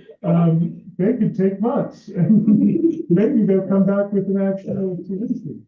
I don't know, but the point is, we know it needs to be fixed. I don't think we have any clue all that needs to be fixed. No. But We should look into the type of tree. we should vote on something that we would plan to enforce. That's what I suggest. We should vote on something that we would actually send code enforcement out and expect them to do. And I don't think any of us expect them to do all of this. What about the tree committee? We have a grant committee. I swear I read there. There is, I was, one of my first assignments on the city council was I was assigned to the tree committee. Are you serious? Yes. We've got like. I don't remember I tell you what, some cities are serious about their trees, and for good reason. There are many benefits of having trees in your community. But you gotta have balance, because they do screw up the sidewalks and stuff, There are actually, like, what do they call them? They're like tree communities. yeah. Tree USA, we Tree tried to USA. certify for that. Kaysville is one of those. It's very difficult, actually. It sounds easy, but you have to get, They require a budget. yeah, they require a budget to maintain. What do you should meet up about? Yeah. So- Yeah, urban but forestry, then you that's guys like a have Okay, to you gotta- say everything I just For the said. sake of recording, you're gonna have one conversation. Okay? All right, so what are your thoughts on the idea of sending this to planning commission? Yes. Yes, sure. I mean, That's what you want to do, okay, so when it comes back. I think the big things are, we don't want to be so heavy-handed. Two, the spacing needs to be addressed. I would Can we think get a that tree expert involved, for goodness sake? And we gotta have, He's got a forester. Like someone who actually knows something about trees. When I take it to planning commission, we'll take the list and we'll show it to planning Like, commission. he's happy to come, like, Has show us. access to Okay. Google. no, No, we gotta look for him. I would like, We have the list, don't worry, we have the list, we'll show it to planning commission and they'll. We have this play in politics, so we got a bunch of uneducated people making decisions about something they're not educated on. To be fair, we have asked foresters with degrees to come to this table before. I mean, it's not out of reason that we would do that. The fact that we don't have one here tonight is reflective of the fact that we're starting discussion, not that we're concluding discussion. I think we should invite, if this is an expert, I think we should invite him to the planning commission. That's fine. Yeah, bring him. We've got to move on from this topic. Yes. Jen's had- Like, we're going over something that we know nothing about, make kind of a decision for. Welcome to politics. Yeah, that's why we're in politics, invite an expert. Great. Jesus. All right, I'm moving us Development expert. on. He is. I'm moving us on. Item H, discussion regarding proposed surplus of canine police service dogs. Austin, Right we'll on, invite Jack. you to this table because the crowd is warmed up and friendly and ready for it. Perfect. Bring on the clock. Thanks for having us. I mean, we submitted everything in the packet. I think it was self-explanatory, but You guys have questions? So I guess and this is just me, again, being naive, why are canine deployments going down so well, number quickly? one, because they're most commonly trained to find cannabis and that's no longer an issue. Well, I just see in 2018, we had 68 narcotics fines, 2019, 71, 2020, 30, 2021. Is narcotics just becoming way better? Or what's happening? Narcotics included cannabis at the time. Is that all it was? Now it does. Handlers were just officers, so we've had dynamics where they've ended up taking on supervisory roles, which. you know, Yeah, I their got ability that. to be fully functional, and then you're seeing the decline of violence. Do we have is there a city in interest for him? We had several reach out on, I mean, I did this last March, and it's like the same kind of thing. We had others that wanted it at that point. Once we get your permission, we'll reach out to those ones and kind of work off the old list, and then we would just post it if we didn't get anybody. I believe there's a couple. I think Jack's playing at home. I'm not worried about that. I'm more worried about the fact that we don't have that resource available to us, but when I brought that up to the chief, he said, well, honestly, he said the thing that they're most responsive to is marijuana, and marijuana is now something we can't go searching for, because even if they find it, we have to prove that it's somebody who's not allowed to have it, so it becomes Is that accurate? Because I think in Utah, it's only you have to have the oil that is allowed. It's not, you can't actually have. Because Jen, she's the expert. Because I am in fact the expert on it. Okay. So let me ask you, Medical cannabis card in which you can pick up flour, oil, concentrate, any of the above, and up to an amount of 2 ounces. but it's still illegal to smoke. It's illegal to smoke the flower, but you can't vaporize it in a burnable pen. So you're still smoking the flower. Okay, there you go. Something else. You're lighting it with like. It's a one of different those way to old light it. Lighters that's in a car on the bottom of the pin rather than just a flame. Okay, so So yeah, it's The legal to have all explanation- sorts of it. the explanation for the chief was that Okay. in order to prosecute crimes, it's getting harder and harder to use a dog to find something, because when he finds something, it doesn't necessarily mean we have proven ownership or. Okay. So that was the explanation I got. You could elaborate on that. Can't we train the dog to read the card while they're at it? We were working on it. There was actually conversations on whether we would even imprint dogs on marijuana, you know, when things were starting to change. In the stew mix, yeah. Yeah, Yeah, and so now, if we were ever able to get a dog in the future, we probably wouldn't imprint on that, so we wouldn't have that problem. You could articulate any find or indication on the car, wouldn't be cannabis related, because they're going to train or imprint on it. right. So one of the first things that if you have any sort of cannabis in your cars, a law enforcement asks if you have a medical card. And Jack's would definitely be more useful in a large city, just because they will still look for cannabis there, because smuggling and things like that in large cities is more likely, and your street corner dealers is more likely, and Syracuse doesn't really have that problem. Ours is more of a lot of people have cards, so that's what they're finding in these cars, but the dog's still hitting on it because he's smelling it. And it kind of defeats the purpose of getting him to hit on something that's illegal. So having him in a bigger city would probably be way more beneficial for our dog, rather than having him here. He doesn't really get used as much because he's just hitting on legal stuff. Well, and to the assistant chief's point, they had said to me when I asked for clarification, he said, well, so even if he hits on illegal substance, but it turns out to be mixed substances, a judge could question whether he hit on the right legal one or or the legal illegal, yeah. one, and The dog doesn't sit or indicate any difference telling you what type of narcotic Oh, it yeah. is, so it's absolutely. yeah. Okay, then yeah. I should adopt him from the city for $1. Isn't that normally a thing? I give him Jack's a good home. He's a good boy. We would have problems at your house. We would constantly be going, oh, He would get like, fight it. Fight it. You always do work. Always be working. You have to There's always make time. allergic. You have a life with me. okay, so we're We better gonna move on. move on and we're going to surplus Jack's. He's a good boy. And Jack is a good dog. Discussion regarding fire department apparatus. Aaron, welcome to the hot seat. My conversation's not gonna be as entertaining. I will tell you. You never know. These things are driving me crazy. Me too. Oh. Try planning around it. So in the I packet. am. I know, that's what we're trying to do here. Yeah, in the packet, we just got a predetermined schedule for apparatus replacement, and because of the lead times for all the manufacturers out there, for us to replace our 2008 engine in 2028, we need to order that now, so we can have it in 2028. When you say now, let's be clear. We don't have to pay for it now. We do I not pay for know, it now. but no, I want to be clear too. Does now mean by April 1st, or does now mean by June 1st? Or does it mean now as in 2028 Well, when we get it? what I would suggest is we do it now because their price increases, whatever we order at is what we're locked in at. And they never tell us when price increases are happening. They've gone up. I mean, do we have to put a down payment we're locked in? No, we just signed the contract. I'll sign the agreement.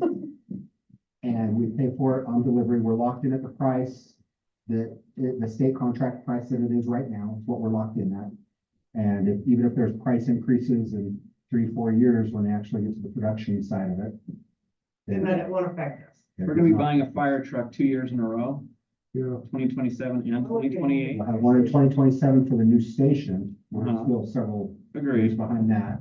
But this one would be to replace in that fleet in 2028. But this also includes an ambulance, which was scheduled to be replaced for 2025. That does not have to, that is a 24-month lead time. So that one we can order after the fiscal year. And that city council budget is gonna be screwed. that's why, yeah, So So it's not like we can't not. I know, I agree. It's a fire truck. We gotta. I've heard that.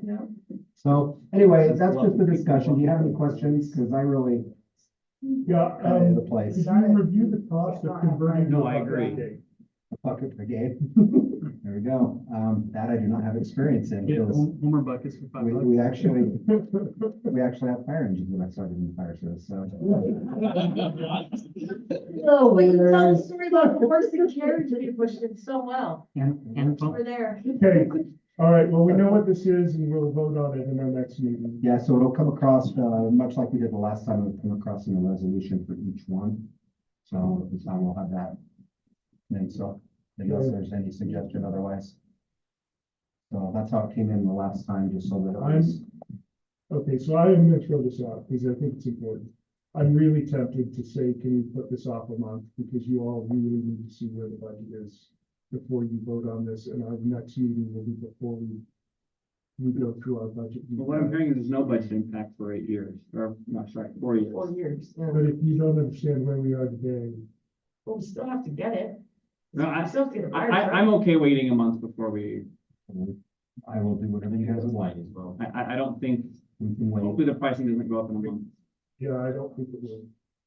So I'm gonna put this on the May discussion, May voting session. Okay. I just think we need to have our budget retreat first. Okay, thank you. Awesome. Call it something else, retreat, doesn't seem like it's fun. It is not at all, but you can even have good coffee. I bring my own coffee this time. It probably sucks. Oh, man, Wow. tell me how you really I feel. did it a few times and I never have good coffee. Okay, so let's move on. The next item is not copy. It is proposed personnel policy and procedures manual amendments. I'm gonna let Steve cover that. Probably the most exciting thing on the menu. Absolutely. You never know. So I have to admit, I don't know how many of you have seen in the packet, there were no red lines. Yeah, I do. Okay, that's what I. Forever to do Okay. a side by There, side. there is a second God, I one. apologize. There's a second Everyone one. we converted the Word document to PDF, they got rid of all of it. We didn't realize that There's until another 4 one in o'clock there. today. No, I know, but it was, So Cassie has uploaded a separate document in Dropbox from the same yes, I think that's the reading, so. I don't know what you want to do with that. If Mayor. you would like, we can put this off to the next discussion meeting. It's not gonna affect anything major. But, if you'd like, we can just review them right here. I mean, I quickly went through the red lines. It didn't seem like there was a ton. There's not, and that's why I'm saying that we have the option to just have Steve identify them for us. But we also have the option to put it on the next work session. What would you like to do, council? Let's go ahead and go through them. There's not a ton. And none of them look like they're groundbreaking in this money. I think Anyone else got a, because, I think we. No, we're good, let's do it. all right. Yeah, that's 3. Let's go. Okay, so if you want to look at the red lines, you can pull that up in the Dropbox to the Got it. separate item. I'm gonna just go through these quickly. If you have questions, we can go through them more thoroughly. Just tell us the page number you're on. Page number of the PDF What's that? or the section, Yeah, 70. That would actually be. Or the. Okay, yeah, that works too. Okay. Section 5, change the interim appointment activity. This is having to do if there's an interim appointment of a department head. The further we go out, how we paid that interim department head, we just had some changes to it. It's a nice thing we got.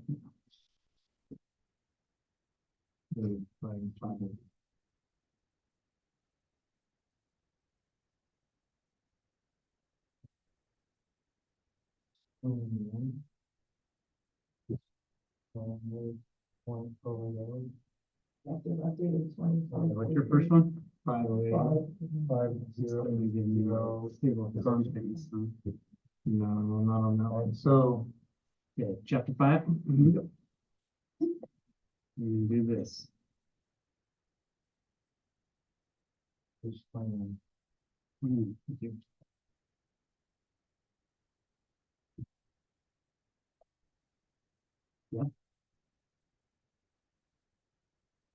Here's 2,000. So this has had to do with durations and times of that interim appointment and how we paid that person in, there's just some cleanup language. I think it changed some percentages in there. And it's a less frequent increase. The intent is when you got somebody who has to step up and do their manager's job essentially because it's vacant, they get a pay increase temporarily. And the longer they're in there, they actually get another increase if it's longer. So there's an incentive to fill that spot and get people back to where they're supposed to be. Also, it's actually penalty on management to hurry and get a manager in. That's what I mean. It's an incentive to Got it. actually fill the spot. Okay. Faster. You guys need incentive? I'm always a fan of whenever you add extra workload to people, you should give them one. Next one, 7080, it's just a change to clarify this policy does not apply to post-retired employees. What they do. Oh, no, it's- Like 42, Edo? 7080. 40? See, And the reason for that change is because Utah retirement systems won't let it apply to post-retirement employees. Not, So this is really just a legislative update. okay, 7150 is a change to our wellness policy. We, through the first year of the policy have had some recommendations and changes to tighten up the policy. Not make it just so, broad, and that's what these changes are. We can go through them one by one, but that's the intent, is we're trying to narrow the scope of the wellness program. finish reading through it.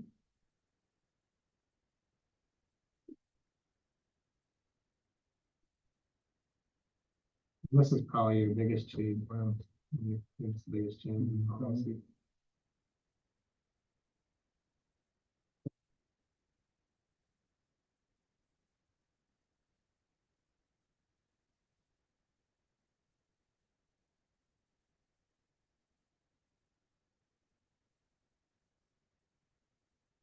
An update to what was already there.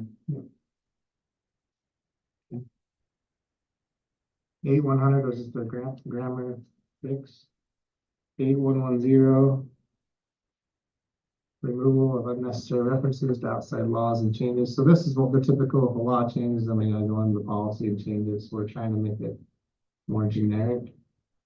Or we've had to have it lately put in QR codes and other things. So if the policy changes, the change that over which could. I think we took out specific references. We did, we took out references to federal and state laws because, as you said, when those laws get amended or changed, then we're always trying to update the references. So just proposing to delete the references. So we usually put in references so we don't have to write it all out. We still call the laws by their names and so forth, but if Okay. they change the title or section number, that won't affect us anymore. Got it. 9190. This one is just if outside media is brought in to be shared with employees, that's not from a professional organization or from city council or pre-screen. We just would like to pre-screen that video and media, just so there's not anything in there that may be offensive before we Okay. present it to all the employees. Kind of like we did today. Well, we did have a chance to review that, we just. I know, I'm just saying, Right. this policy Would have applied. Yeah. would have applied to avoid that, Yes. and I get it. You never know what's gonna be on a link. Yeah, I'll check it. Oh. 15010. We just added a couple new positions to the annual background check. These are probably new positions that we've had, or ones we felt like should be on the list. What page? 15, what was it, 010? 010 G. In case you want to be an employee, here are all your rules. You don't get seats. Every company. Yeah, no, don't look at the screen. So museum curator, I think on the next page there might be one or two others. Department superintendent. Yeah, these two positions are positions that are in frequent contact with minors, and so they're included on the annual background checks. 100%. 15030. This is just the motor vehicle records policy. We had some amendments there. And this is because the state provided report only goes back 3 years. And our policy said 5, so we really couldn't obtain 5 years of history, so. we're just- Go with what we can get. Yeah, Unless it's a DUI, then we do some extra measure back. the DUI is criminal, right? Then 19010G, add language to say that they'll only pay the lesser of traveling back and forth from hotel accommodations. So this is just to clarify a practice we've already been doing. Just putting it in black and white there, or red in this case. So if an employee chooses to travel back and forth, like if it's, Conference in Provo, Right. you can go down and spend a couple days, or you could drive. we have a policy, if it's not Davis, Salt Lake, or Weaver, you can go to a training and stay over, if it's a multi-day. They still have the option if they want to go back and forth for one of the day or less of the process. So if it's cheaper to stay in a hotel than it is to drive back and forth for paying you what you would have Pay for those. hotel, yeah. Next page, I think it's just about out of state training or traveling to and from the conferences, how we do that. Well, okay. That's the last one, right? There's one more. Yep. Okay, so any objection to the policy updates that we just reviewed?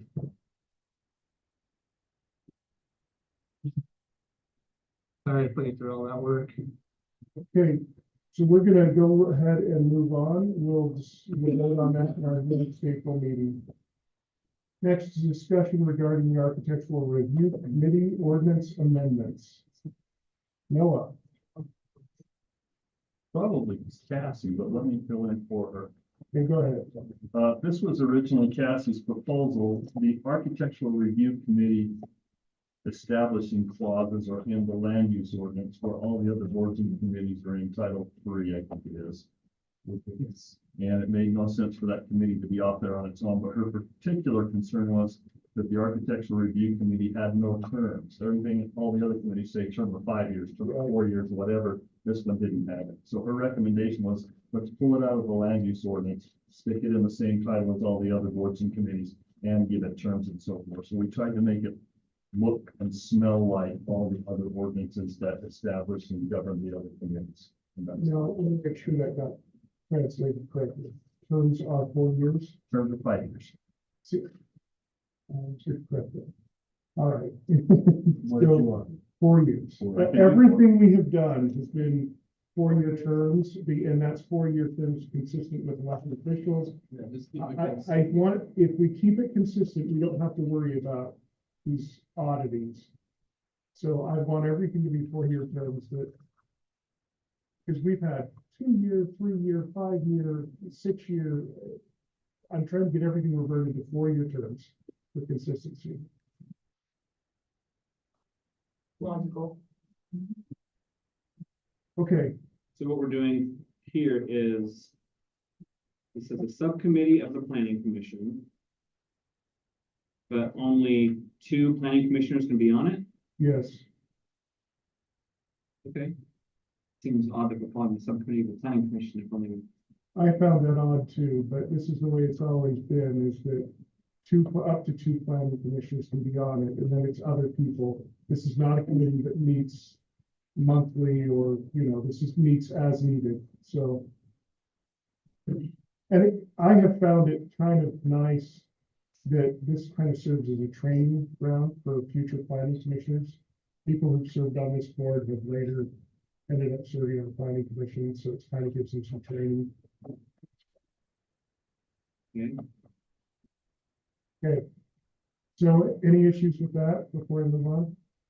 Okay, the next one is proposal regarding the Board of Adjustments. We're proposing eliminating the Board of Adjustments and making that a hearing officer's duty, and here's why. The Board of Adjustments has really one goal, and that's to rule on variances. And variances are very academic. They have to meet a whole list of criteria, not one, but almost all, it's all of them, isn't it? So they have like 5 criteria. It's been recommended by others that it's awkward to put a citizen on this board because it is academic and you have to teach them what those things mean, but then even after you teach them, there's the likelihood that they're like, well, I know what it means, but this is my neighbor. And, a hearing officer is impartial. And because it's so academic, and we've been trained on this in the past, I know that some of you are newer. Jordan and I have heard when they said, look, this is a very, almost nobody passes this. This goes back to our 2 attorneys ago, Attorney Roberts was saying, nobody gets a variance. It's written that way. It's almost impossible because they have to meet very strict criteria. So it's easier to let a hearing officer do that. We already have one under contract. He's already hearing other things for us. No one has ever applied for this board while I've been there, ever. And we've published it several times because we don't have people on it right now. We don't need it at the moment. In my first 6 years on council, I know they only met like once for a variance, and that was a thing that after that was denied, it was appealed to city council, so we actually heard that, but it's very awkward because it's very strict about what can get a variance. The city council is the Their appeal board. board. I served on the Clinton City Board of Adjustment for 4 years. We met one time, Yeah, rarely used. almost never used. I'd rather just assign it to something, so we don't have to keep replacing multiple members on a board that doesn't really do anything. Yeah, because it's already hard enough to find people who Yeah. want to be a member of the board, let alone, Yes, and if it, like you said, once every 4 years, yeah, That's what most. I support cities this. do now. almost all cities have made this adjustment. Okay. All right, so moving on, Open and Public Meetings Act ethics training. This is one of the favorite moments of the year. Waiting on here with it.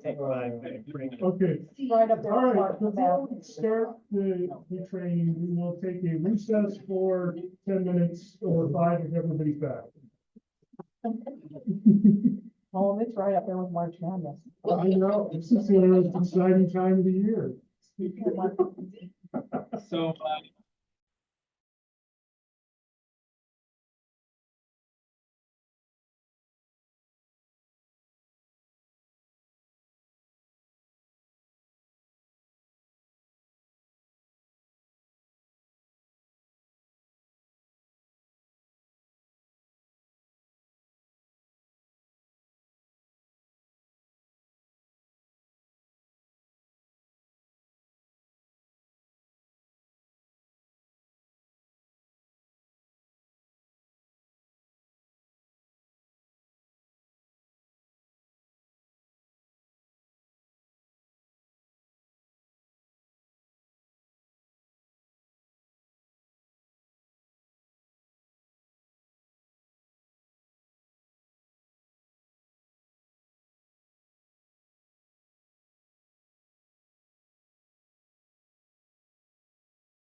I'm entertaining. We see you over Okay, there. I'm gonna call this meeting back to order and we will start open and public meetings training. Yay! Well, Bar is high on this one. because you already know everything there is to know, let me introduce you to two bills that the legislature passed. The 20-page bill is Open and Public Meetings Act amendments. And the 65-page bill is amendments to your disclosure requirements for campaign disclosures and annual ethics disclosures, which up until now have only been when you had a change in your financial situation, but now you'll have to file these every change. That's what we're gonna talk about. And it's not gonna be funny because we got all these great cartoons that Paul used to use and Bree probably used them. And they're all Them all out. copyrighted and we don't have permission to display them on the screen, so there you go. They're all gone. The cartoons are- We haven't voted on that yet. They are fun. In fact, this little picture here might be It was a, knockoff it was a one of them. calculated risk. Where did the no come from? No, I was like, ooh, that seems offensive. It's right to know. Okay, so in the Open and Public Meetings Bill, which is House Bill 36, everything that you thought you knew about public meetings is different. It's shorter, it's more succinct. There are words that are no longer there that you've said all your life that don't exist anymore. It's just more beautiful. So we're gonna go over a couple of definitions because they've changed drastically, and some of them are actually new. A public body is any sort of administrative, advisory, executive, or legislative body that's created by law, has two or more individuals, and spends, disperses, or is supported by tax dollars, and has the authority to make decisions. Okay, that basically has not changed.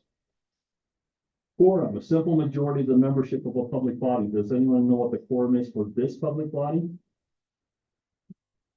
3. Your ordinance actually says 3 plus the mayor. All right, so I So didn't write that ordinance. so if us 3 got together, we can still chat. It's not illegal as long as he's not there. What's your ordinance says? Not sure I agree with it, but that's what it I says. did not know that was that. That is Dave, not you're now right. disinvited to all meetings. I feel like that's not right. It's not a meeting. It's not a It's meeting. not a meeting without him. It's not a public meeting. Anyway, I will be taking a look at the ordinance and proposing some changes to update Okay, thank you. update the ordinance.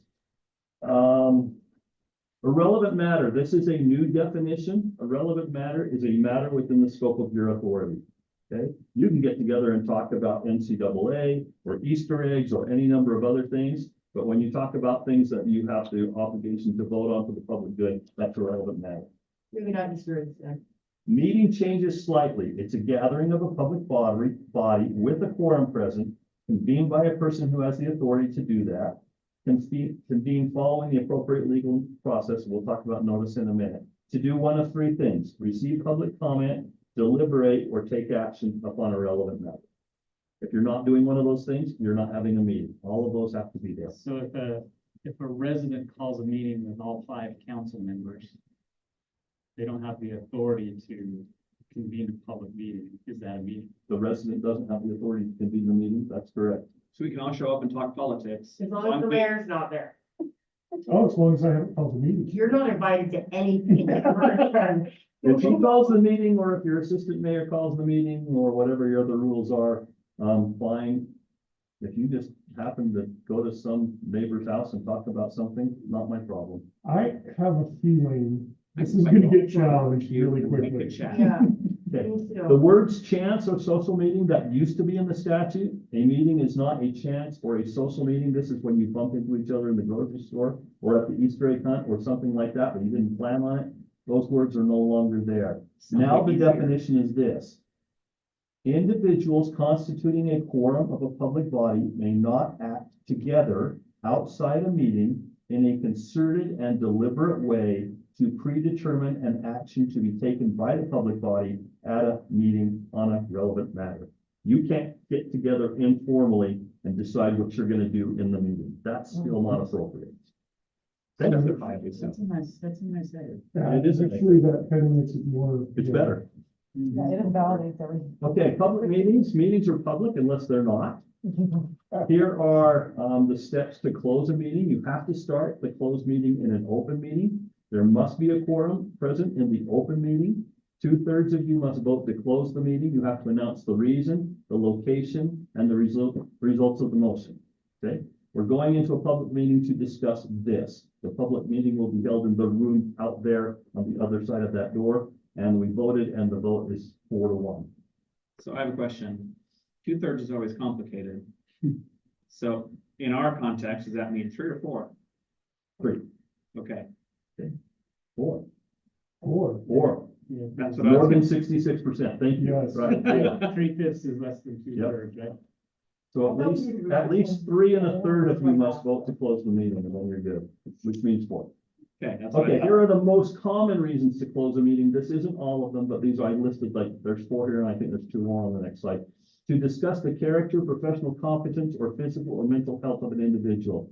Have you ever close a meeting to discuss a personnel matter? we do. Not appropriate. You have to say, we're discussing the character, professional competence, or physical or mental health of an Okay, so individual. that's what we say. That's what we say, yeah. When you say, do we ever do it for personnel? It's to discuss their character, professional competence, or, yeah. I've seen many motions where they say, we're gonna close this meeting to discuss personnel, and then they think they can get in there and talk about all kinds of personnel issues that have nothing to Yeah, do they with can. character. Even on our thing, it says this, like on this, when it says closing the meeting, it's listed that. Okay. Yeah, we've never done. You can close a meeting to have a strategy session to discuss pending or imminent litigation, or to discuss the purchase, exchange, or lease of real property or water rights. That's where most people stop. The thing actually goes on to say where, if you do it in public, you'll be disclosing the purchase price and so forth. So you can't go into a closed meeting to say, should we purchase rights, yes or no? You can go into a closed meeting to say, shall we purchase water rights at this rate, or this rate, or this rate, or this rate? Maybe that's maybe more restrictive. Strategy session to discuss proposed development agreements, project proposals, or financing proposals related to the development of land owned by the state, which I don't know, the land owned by When you say land, so is that state and city or just the state? state. Okay, Interesting. more reasons to close a public meeting, the Commonwealth strategy session to discuss proposed sale of property. You don't want to disclose your appraised Right. value. You want to put that thing out and see what you can get for it. If you disclose the appraised value is only 100,000, guess what you're going to get offered? 100,000 or less. Deployment of security personnel. This is why we don't do this. We don't tell them how many cameras there are or how many police officers there are or where they will be. And investigative proceedings regarding allegations of criminal misconduct. There's a couple more, but that's most of them. Things you cannot do in a closed meeting. Vote, except to end the meeting. Or do 3 things related to filling midterm vacancies in elected offices. You can't interview the person. You can't discuss doing it discuss filling the midterm vacancy in a closed meeting, and you can't discuss the character of competence. When you're filling a midterm vacancy in an elected office, you have to do that in public. We've always done that, but I've heard that's the most abused one right there. There are a lot of people who have told me their city went into a closed session. We've never done that here, not as long as I've been. used to be allowed, and then they changed the law. Not as long as I've been. And they here, have to we've never done discuss their competence publicly. it. Which is really awkward. You have to sit there through the whole thing. And while take it, talking, I didn't there, everybody- take it. All of it, all the voting, all the everything, you sat there and got it. It was there too. Well, girl, what is it? Yeah. It's recorded for posterity. We- Okay, a you're few offended. slides back, we talked about a meeting is something that is convened according to the appropriate process. This is the process, a public notice. Posted at least 24 hours in advance. The agenda has to have the time, date, place, and the items to be discussed. Okay? If you have annual regularly scheduled meetings, which you do, there's a notice of that goes out each January or whenever you fix that schedule. And then because of some legislation last year that greatly changed what public notice is and is not, we now have to comply with the following 3 things. It goes on the Utah Public Notice website. It goes on the Syracuse City website. And for a city of our size, it has to be posted physically somewhere where the public is likely to see it. And I think that happens right outside the front door of the building. Okay, that's what notice is. No more newspapers. No more newspapers required. Recordings and minutes for public meetings, you have to have both recordings and minutes. For closed meetings, recordings are required most of the time. I'll talk about that in a second. Minutes are optional in closed meetings. You don't have to do them.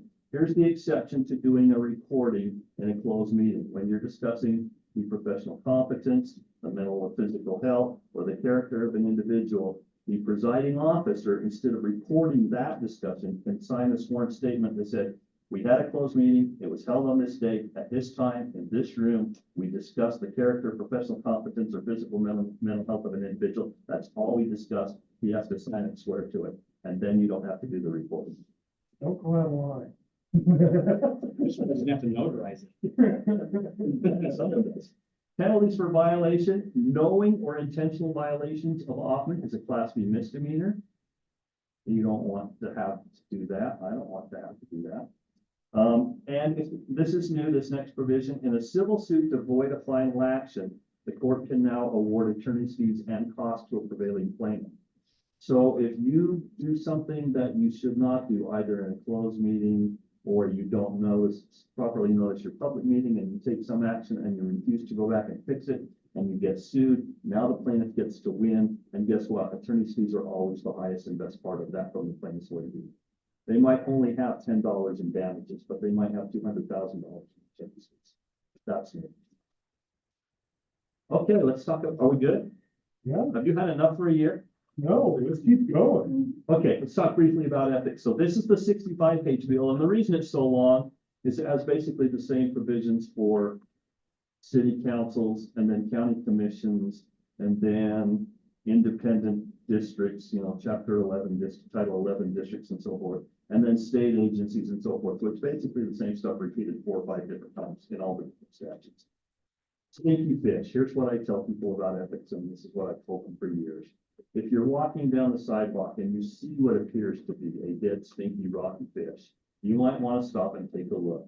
You might even get down and smell it. You might even poke it a little bit with your finger. Maybe you pick it up by the tail and hold it up and say, yep, that's a dead, stinky fish. I don't want you to eat the fish, okay? That's ethics. Don't eat the stinky fish. Here's another story, really quickly. When we were raising our children, our 2 oldest girls were in junior high and high school and had a very bad habit of not cleaning up their rooms. And my wife would tell them, clean up your room before you go to school, clean up your room before you go to your friends, whatever she would do. She finally said, if you don't clean up your room, if you leave underwear and stuff hanging around all over the floor and on the beds and so forth, I'm going to hang it in the tree out front in our yard, which happens to be the very most busy, popular way for high school kids to walk to the high school. One morning they went to school without cleaning up their rooms. After school got out, their underwear and their bras and all of their clothes and their towels and their whatever were hanging in this tree as all of their friends walked home from high school. Guess who never left their room dirty again? Now, I'm not going to hang your dirty laundry in the tree, but the Salt Lake Tribune and a number of other media agencies would love to hang your dirty laundry out on the tree for everyone to see. So my advice to you is don't do ethical. Don't leave your underwear lying around. Don't leave your underwear laying around. And if they are, make sure they're clean like your grandma told you to do when you were little, because you might get in an accident. Let's skip this one. And talk about some offenses. Improperly using or disclosing information that you receive that is not public, that you received during the course or in the duties of your official city duties is inappropriate. Using your position to get personal benefits for yourself or for other people is inappropriate. These are not good surprise. Knowingly taking gifts or soliciting gifts in exchange for something is inappropriate. And here's the interesting one: knowingly receiving, accepting, or taking a gift that some reasonable person would think was designed to get you to act in a particular way. I love that part because it keeps people from being, well, I didn't know. You might not Well, know. you could have thought about it. So, Julie, I'm gonna give you $500 to vote this way or that way. That's pretty obvious. You wanna see violations? Any given 2 nights of the week during the winter season, look at the number of legislators who are sitting on the front row of a Jazz game. And legislators generally can't afford front row tickets to a Jazz game. You know they're there on somebody else's dime at $600 or $700 a seat, and they're them and their wife and their 3 kids. Okay. Wow, Yes, that was intentional. so much. Okay, one more All the time. thing I'll tell you, you're probably used to the fact that if you own a business, if your interest in the business is $2,000 or more, and if that business does business with the city, makes bids to the city, supplies bids to the city, you have to disclose that. That gets raised to 5,000 this year. So I don't know if any business or interest is worth 2,000 or 5,000, but now the floor goes up to $5,000. So if you're a family business, it's owned by you and your partner, it's worth $6,000, then you each own $3,000 worth and don't report it. On the other hand, if you own $20,000 worth of some business, you have to report it. In Tooele, our county auditor and her family own the mortuary, the title company, lots of rental properties, et cetera, and her list was like way long every year. Let me ask for clarification on that, Yes. because Yeah, let's say I own a side business that I just do for entertainment. I do no business with the city under that. Nothing has anything to do with the city. Do I have to disclose that? No, only if you're gonna do Only business if I with the do city, business. anticipate doing business with the city, et cetera. Okay, Okay. Our disclosure form, we're gonna change, we're gonna okay, I'm update it. gonna say, cause I've had to Yeah. disclose because I own a business in the city, Right. Right. but So I don't do if- business with the If city. it's a business that's regulated by the city, you also have to disclose it. And I don't know what your business Isn't is. so I don't every know. business regulated what's by for the your city? business license? Yeah, I Yeah, just do the it in business city license. space. Yeah. Okay, so yeah, we're gonna up that to $5,000. And remember, starting May 1st of this year, which is when these two bills go into effect, next January, you have to do this annually. If you don't do it, the city reporter is required to send you a notice that says you didn't file your disclosure by January 31st. You have 7 days to do that. If you don't file within those 7 days, that's a Class B misdemeanor. Despite whether or not the prosecutor decides to file charges for that, it's also a $100 administrative fine, which goes to the general fund. And I know you all want to contribute to the general fund so that we can hire a forester to tell us what trees we can plant. You don't need to hire Okay, so one. I'm gonna right now propose that we add to our city code that somebody on staff that does either the recorder or the HR person has to remind us of this. Because I could see a city council person filing all the paperwork, because we usually do it just when we're elected. And then it serves until the next election. Yeah. She sends it out and says unless nothing's changed, you don't need to refile it. If something's But changed. that'll change. Yeah. Yeah, That's what I'm saying. well, I know, but she still sends it out, so all she gotta do is change her verbiage. And so I've talked to both Cassie and Shauna. Apparently Shauna's been doing it up until now. Yeah. The statute very clearly says that it's the reporter's responsibility. So my guess is that that duty will probably get shifted to Cassie sometime in the next 8 months. Okay, finally, exceptions to the rule. These are things you don't need to worry about. One more slide, please. Occasional non-pecuniary gifts worth less than $50, public awards in recognition of your service, bona fide loans made in the ordinary course of business, and political campaign contributions. It's 50, I thought it was 25 of them.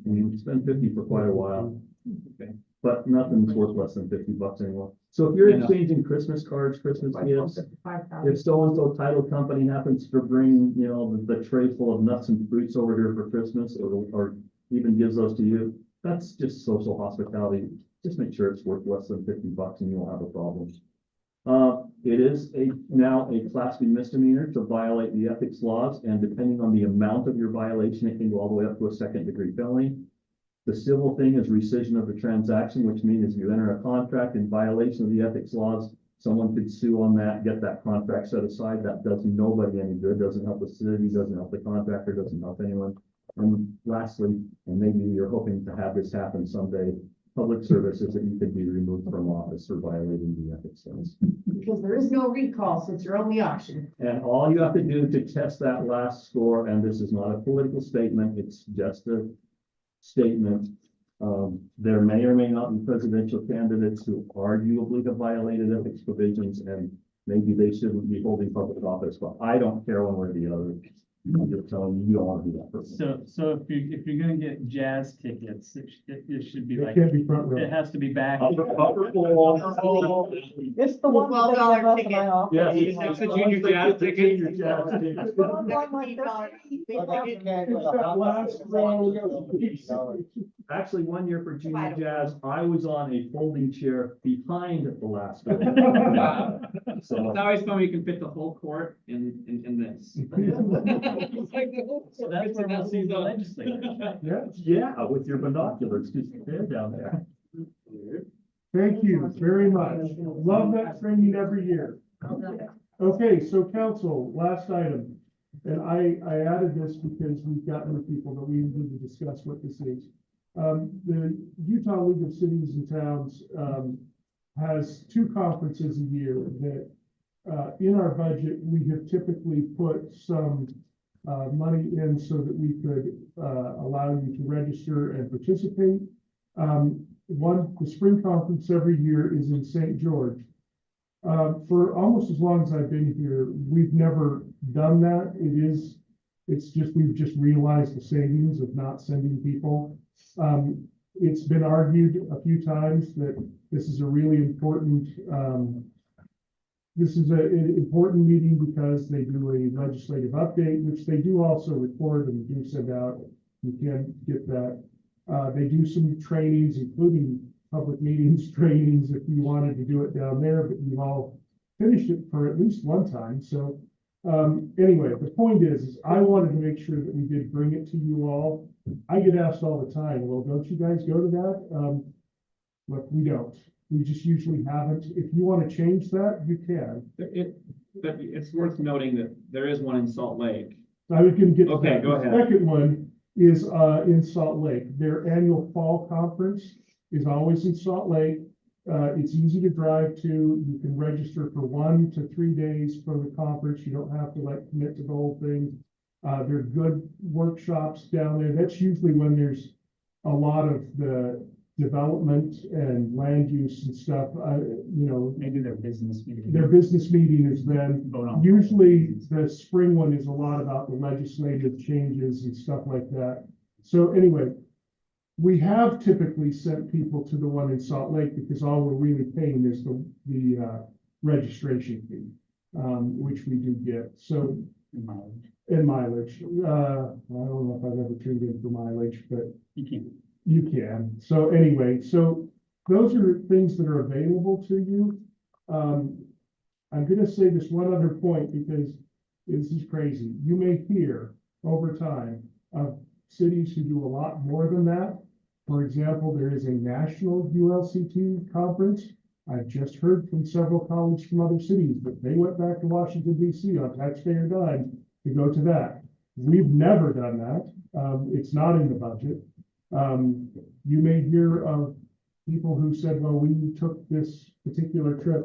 Again, we don't do any of that, but there is money in our budget if you wanted to go. It's second week in April this year. 17th. 17th, yeah. So 8th and 19th, yeah. It's available again. We don't usually go because it's an expense and we don't usually have people who can take 3 days off of work a lot of times. So it's up to It's you. fully booked for all the discount rate hotels, so it's gonna cost. Okay, so anyway, we can talk about this more at the budget retreat for next year, but for this year, I want you to know, Syracuse, we need to save the money, we've got our own issues. we have some issues. But I will say that the Salt Lake one, In Salt Lake and the times I've gone, it has been very educational, and I do think it helped me understand things better. Yeah. I would encourage you to go to some of these, but I would vote for the Salt Lake. Never gone to the St. George one in all the years that I've served. I get a little frustrated when I find out that people from other cities went and all they did was golf. That would be an appropriate use of money, I think, but it is available if you want to be participants in the workshops. I'm okay not, I don't plan on going. I don't want to go into St. George. I'm going on a donut tour that week for nothing. I might Okay, go. well, all right. That's much better. Because you're invited. It's like a run from the top donut tour. It's great. Okay, so I just wanted to make sure we covered that because that is an issue. Our UCL or ULCT, I was thinking if you turn it on its side, it's CULT. It's much more. Maybe not. Wow. Oh, I know. Our ULCT dues have gone up significantly this year. That's a budget matter, but it pays for things like this. It doesn't pay for it. It pays for our ability to go at a cheaper rate or whatever, so we need to talk about that more. All right. Any last minute questions or walk-in items that it's not really an item, but before I adjourn? Okay, we are adjourned.